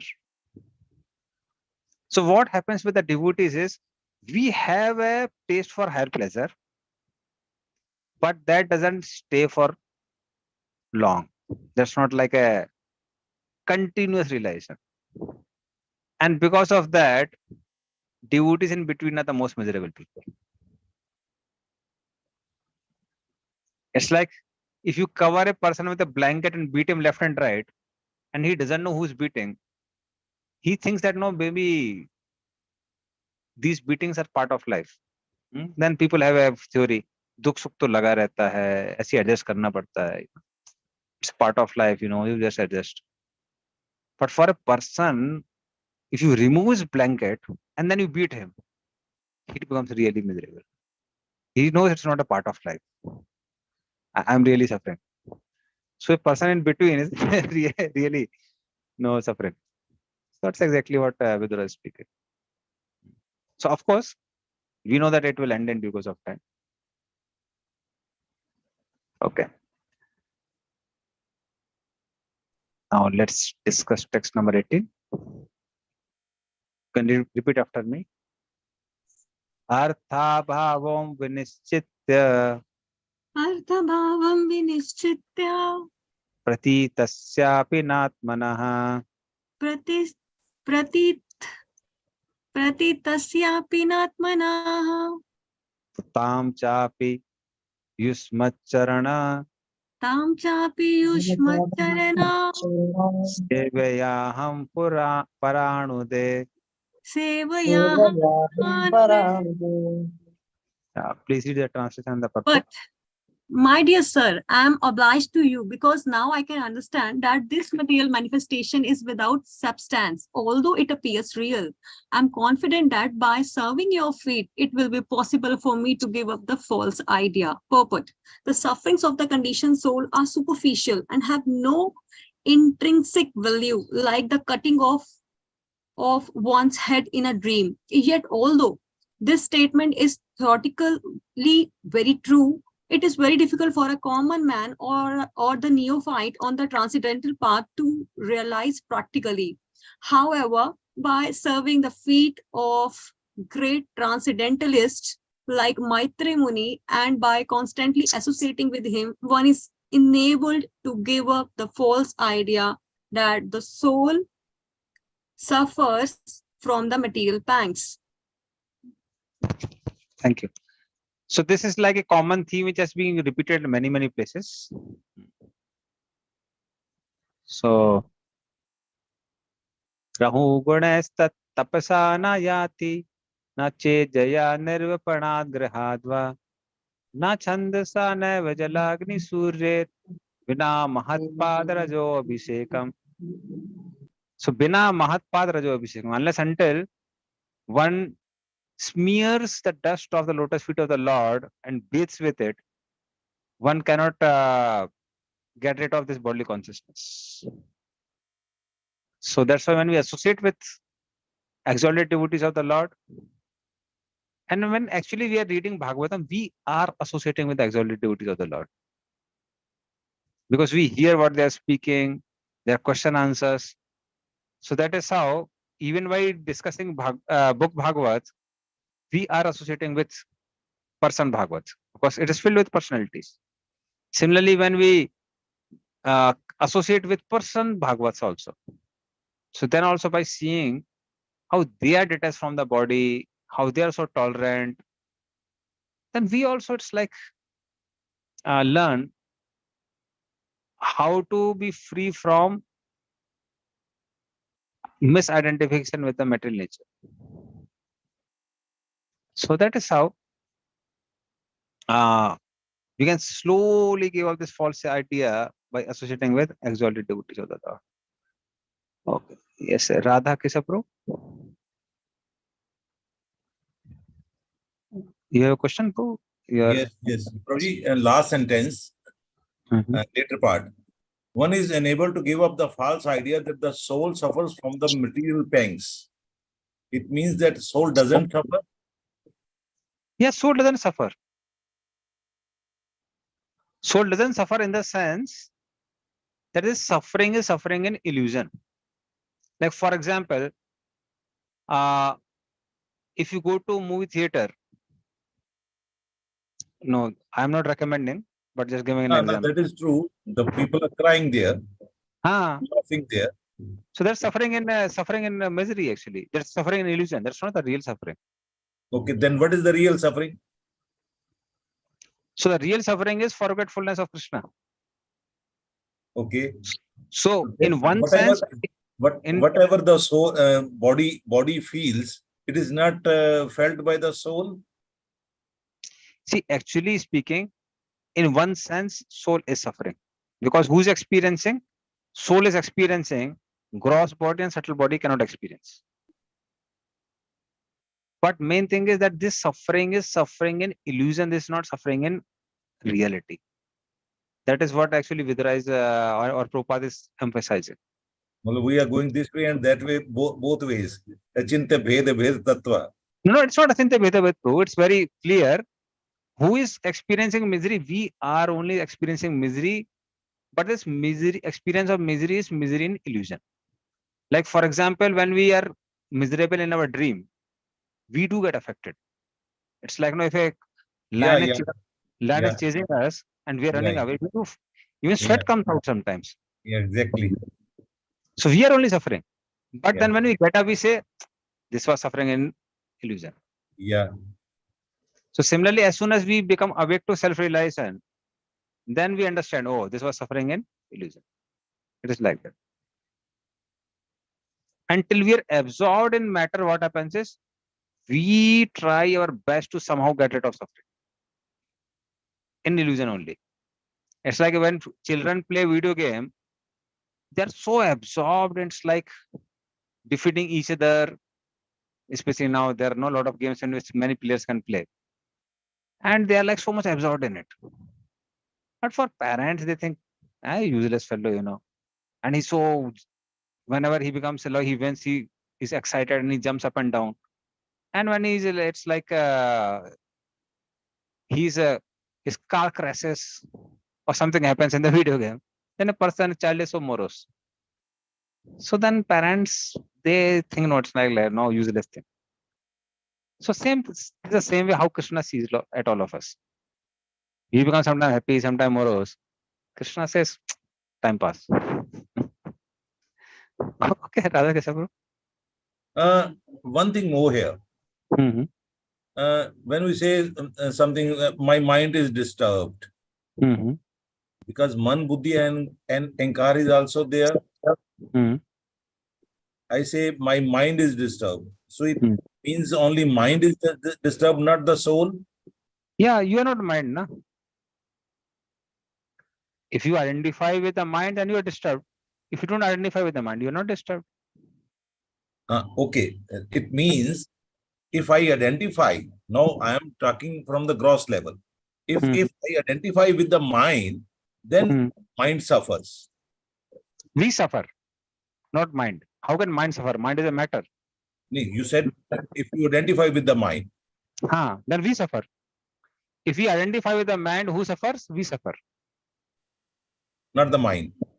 Not the mind. Like, I'll give you a very simple example. Now again, something which I'm not recommending, but let us say you are watching a cricket match. It's not recommended one. And at the same time, you hear that some children are also playing cricket match outside. And suddenly you hear a sound. And you feel that somebody broke the glass of your car. What is the immediate response? If you feel it is your car. Yeah. The immediate response is we fold the sleeves, we peep out the window, and we see who is the culprit who broke the glass of my car. But as soon as we see it is not my car, it is neighbor's car. What is the response? अरे बच्चे हैं खेलते रहते हैं कभी कभी कांच छोड़ देते हैं ना सीरियसली लेना नहीं चाहिए children know the kids to keep on playing sometimes they break the glass not to take seriously. Why? It's not my car, it is neighbor's car. I am attached to my car, not the neighbor's car. Now really speaking, why I'm not affected by it? Because I'm not attached to it. I am attached to my car, not the neighbor's car. Similarly, to the degree we are attached to our own body and mind and senses, to the degree we suffer. To the degree we are detached from it, we don't suffer. I hope this example clarifies the. Yeah, it is mentioned only this way.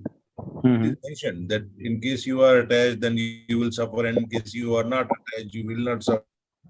It is mentioned by Prabhupada many times. The only thing is that sometimes we say that the soul doesn't suffer. We say that because it is a pure one, it is Satchit and Anand, so it doesn't suffer. Yeah, so who suffer? Actually, soul only suffers. So let me tell you the one growth. So whenever the scripture says soul doesn't suffer means soul doesn't suffer in reality. But soul does suffer in illusion. So even in illusion, who is suffering? Soul is only suffering. So who suffers? Soul only suffers. Because matter cannot suffer, na. Something which is not conscious cannot suffer. Something which is conscious can only suffer. So who suffers? Soul only suffers. Okay, thank you, Prabhuji. Thank you. Thank you. Hare Krishna. Okay, so now we'll go to 19th. 19th is like a verse worth memorizing. So you can repeat after me. Yat sevaya bhagavata kutasya madhudasa pratiraso bhavet tivraha padayor vasanardanaha. Please the translation and the purport. By serving the feet of the spiritual master, one is enabled to develop transcendental ecstasy in the service of the personality of Godhead, who is the unchangeable enemy of the Madhu demon and whose service vanquishes one's material distress. Okay. The association of a bona fide spiritual master, like the sage Maitreya, can be of absolute help in achieving transcendental attachment for the direct service of the Lord. The Lord is the enemy of the Madhu demon, or in other words, he is the enemy of the suffering of his pure devotee. The word Rati, Ras is significant in this verse. Service to the Lord is rendered in different transcendental mellows, relationships, neutral, active, friendly, parental, and conjugal. A living entity in the liberated position of transcendental service to the Lord becomes attracted to one of the above mentioned mellows. And when one is engaged in transcendental loving service to the Lord, one's service attachment in the material world is automatically vanquished. As stated in Bhagavad Gita 259, Raso Varjam Raso Apyasya Param Dashtva Nivartate. Thank you. So this verse is about the attachment to the lotus feet of the spiritual master. So attachment to the lotus feet of the spiritual master means basically attachment to serving Krishna as per instruction of the spiritual master. Because ultimately spiritual master wants us to serve Krishna. But we don't know how to please Krishna by our service. The spiritual master knows how to render service in such a way that Krishna is pleased. So if he's serving Krishna with under instruction of spiritual master, then in the conditioned state it acts like medicine, and in the liberated state it is very, very realizable. So in conditioned state it acts like a medicine for the jaundice patient, and in liberated state it becomes like sweet sugar candy. So same thing is there, but eventually if we continue, we will experience that sweetness also. Otherwise, sometimes too much service also, no, we feel so miserable. Oh, इतना क्यों दिया ना, थोड़ा कम देना चाहिए ना. Too much of purification, little less purification has to be there. Now, text 20. So this also is worthwhile memorizing. You can repeat after me. Durapa hi alpa tapasaha seva vaikunta vartmasu Seva yatropakiyate nityam Nityam deva devo janardanaha. Deva Devo Janardana. Please read translation as well as the purport. Persons whose austerity is meager can hardly obtain the service of pure devotees who are progressing on the path back to kingdom of Godhead, the Vaikunthas. The pure devotee engage 100% in glorifying the Supreme Lord, who is the Lord of demigods and the controller of all living entities. Purport. The path of liberation, as recommended by all authority, is to serve the Mahatma transcendentalist. As far as Bhagavad Gita is concerned, the Mahatmas are the pure devotees who are on the path to Vaikuntha, the kingdom of God, and who are always chant and hear the glories of the Lord rather than they talk of dry, profitless philosophy. This system of association has been recommended since time immemorial, but in this age of quarrel and hypocrisy, it is specially recommended by Lord Sri Chaitanya Mahaprabhu. Even if one has no asset of favorable austerity, if he is nevertheless takes the shelter of Mahatmas who are engaged in chanting and hearing the glories of the Lord, he is sure to make progress on the path back to Godhead. So, Durapahi alpa tapasaha. So somebody who has done little bit of austerity, alpa, very little, or not sufficient austerity. So then he cannot obtain the asana of pure devotees. Now, does that mean that now if we perform lot of austerities we can get? No. Even by lot of austerities we cannot get. It is only when pure devotees they shower causeless mercy on someone, one gets an opportunity to practice devotion service. That is the only possibility, or that is the only solution. So only when one takes shelter of the Mahatmas, one engages in devotion service, and by engaging in devotion service, one's path progress back to Godhead is opened. Now, please read 21 and 22 translation.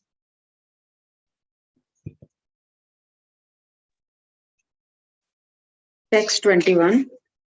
After creating the total material energy, the Mahat Tattva, and thereby manifesting the gigantic universal form with senses and sense organs, the Supreme Lord entered within it. Text 22. The Purusha incarnation lying on the causal ocean is called the original Purush in the material creation, and his Virat form, in whom all the planets and their inhabitants live, he has many thousands of legs and hands. Yeah. So now he comes back to creation and tells that how that Supreme Lord, who is Karna Raksha Vishnu, lying on the causal ocean, then or Karan Sagar. That's why it's called causal. Karan means cause means Karan Sagar. And then he enters in the each and every universe as Garbhodaksha Vishnu and also as Virat form, as Virat Rupa, as we had discussed in our last class about his Virat incarnation. And that is how he expands himself. Now Vidura has further inquiries about this Virat Rupa, etc. Yes, please read 23, 24, and 25 translation.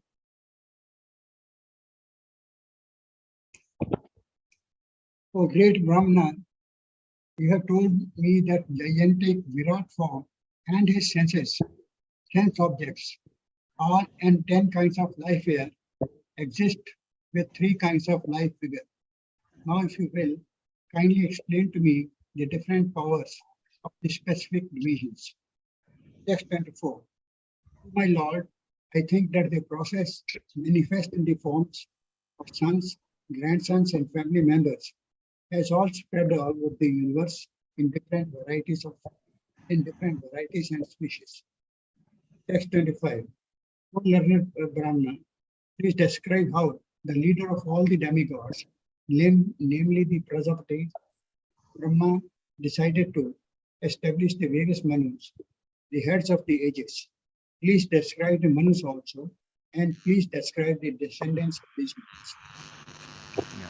So now he's basically asking about the subsequent creation. That you told about Sarga, but I also want to know about Visarga. I also want to know the creation which is done by Lord Brahma. So please describe that also. How Brahma created Manus, Manuputras, etc. So I want to know all about all these details. Yes, please read 26, 27, 28. O son of Mitra, kindly describe how the planets are situated above the earth as well as underneath it, and also please mention their measurement as well as that of the earthly planets. Also, please describe the living beings under different classifications to humans, those born of the embryo, those born of perspiration, those who are twice born, birds, and the planets and vegetables. Kindly describe their generations and subdivisions also. Will I continue? 28. Please also describe the incarnations of the material modes of nature, Brahma, Vishnu, Maheshwara, and please describe the incarnation of the Supreme Personality of Godhead and his magnanimous activities. Yeah. So he basically is asking about the universal structure, and he's asking about different classification of the subhumans, humans, and 4 types of living entities. Andaj, Svedaj, Udbij, and Jarayuja. So Andaj are those who are born from eggs, like the birds, reptiles like lizard, born from eggs. Then there are Svedaj, which are born from perspiration. So if we perspire and wear the same clothes for a very long time, then some living entities are born, and then they start biting us. Then there are Jarayuja, born from the womb, like human beings. And then there is Udbij, born from the seeds, like plants, trees, all of that. So these 4 types of living entities are there. Please tell about their divisions, subdivisions, and tell about the 3 good avatars: Brahma, Vishnu, Shiva. Brahmaji in mode of passion, Vishnu in mode of goodness, and Maheshwara in mode of ignorance. They're basically in charge of these 3 modes. So please tell about them also. And also tell about the real avatars of the Lord. How Lord comes and performs different pastimes. Yes. Please read 29, 30, 31. O great sage, kindly describe the divisions and orders of human society in terms of symptoms, behavior, and the characteristics of mental equilibrium and sense control. Also, please describe the birth of the great sages and the categorical divisions of the Vedas. Please also describe the expansions of different sacrifices in the path of mystic powers, analytical study of knowledge and devotional service, all with their respective regulations. Please also describe the imperfections and contradictions of the faithless atheists, the situation of crossbreeding and the movement of a living entities in various species of life according to their particular modes of nature and work. Thank you. Thank you. Right. So please describe about different divisions and order of the human society, depending on the symptom, how they're divided.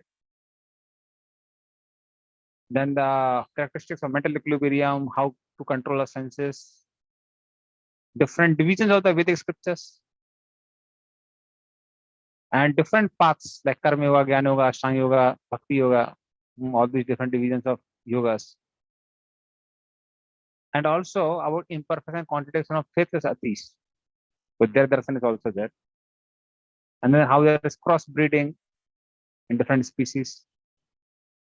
And also how living entities, they move into different species of life. In what mode they are there and how they work. And the further questions continue. Please read 32, 33, 34.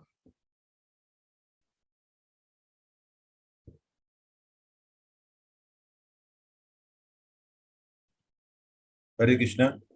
You may also describe the non-contradictory causes of religiosity, economic development, sense gratification, and salvation, and also the different means of livelihood and different processes of law and order as mentioned in the revealed scriptures. Text 33. Please also explain the regulations for offering respects to the forefathers, the creation of Pitraloka, the time schedule in the planets, stars and luminaries, and their respective situations.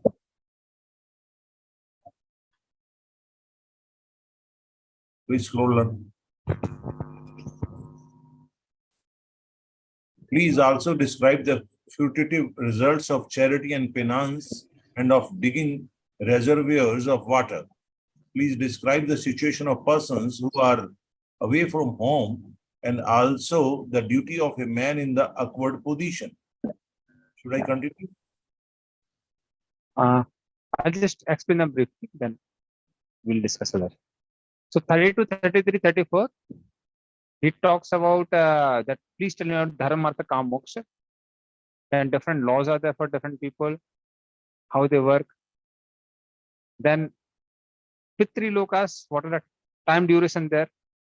In Kapil Dev section, we are going to discuss that also. Then the scheduled times of different planets, luminaries, etc. that we'll discuss in third canto. Kapil Dev section. Then different karma kanda activities. And person's duty who is away from home, who is in awkward position. That's basically called apad dharma, awkward position. So like Brahmanas in apad dharma can do the work of Vaishya, not possible in the work of Kshatriya, but never a work of a Sudra. So all these details he's basically asking. Okay, so 1 minute is remaining, but maybe we can read, just go through the questions of 35, 36, 37, 38. Just read them. This will end the section. O sinless one, because the personality of Godhead, the controller of all living entities, is the father of all religion, and all those who are candidates for religious activities kindly describe how he can be completely satisfied. 36. O best among the Brahmanas, those who are spiritual masters are very kind to the needy. They are always kind to their followers, disciples, and sons, and without being asked by them. The spiritual master describes all that is knowledge. 37. Please describe how many dissolutions there are for the elements of material nature. The dissolutions to serve the Lord while he is asleep. 38.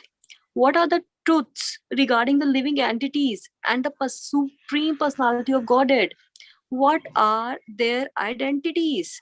What are the specific values in the knowledge in the Vedas? And what are the necessities for the spiritual master and his disciples? Thank you. So basically what he's asking is, that how can Lord be dissatisfied by various varna and ashram?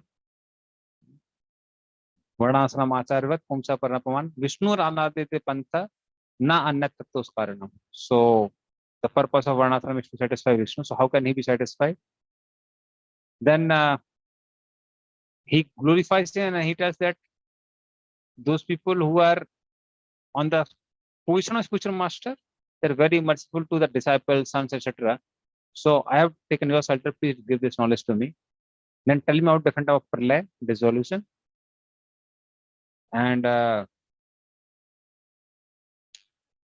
what happens when pralay is there. Then about the truths regarding living entities and the Supreme Personality of Godhead. What are their real identities? And different values of different knowledge in the Vedas. Like there is Kam Shastras, Dharma Shastras, Arth Shastras, Gyan Shastras. Then there are Bhakti Shastras. So what are their values, each one of them? And what is the necessity for the spiritual master and his disciple? Why we have to accept a spiritual master and a spiritual master has to accept a disciple? So please answer all these questions. So this ends our this section. So we'll continue with text 39 tomorrow at 10 a.m. पंद्रह श्रीमद् भागवतम की श्री गोपात की वांछाकल्पतरुभ्यश्च कृपा सिन्धुभ्यश्च पतितानां पावनेभ्यो वैष्णवेभ्यो नमः। हरे कृष्ण। श्री गोपात।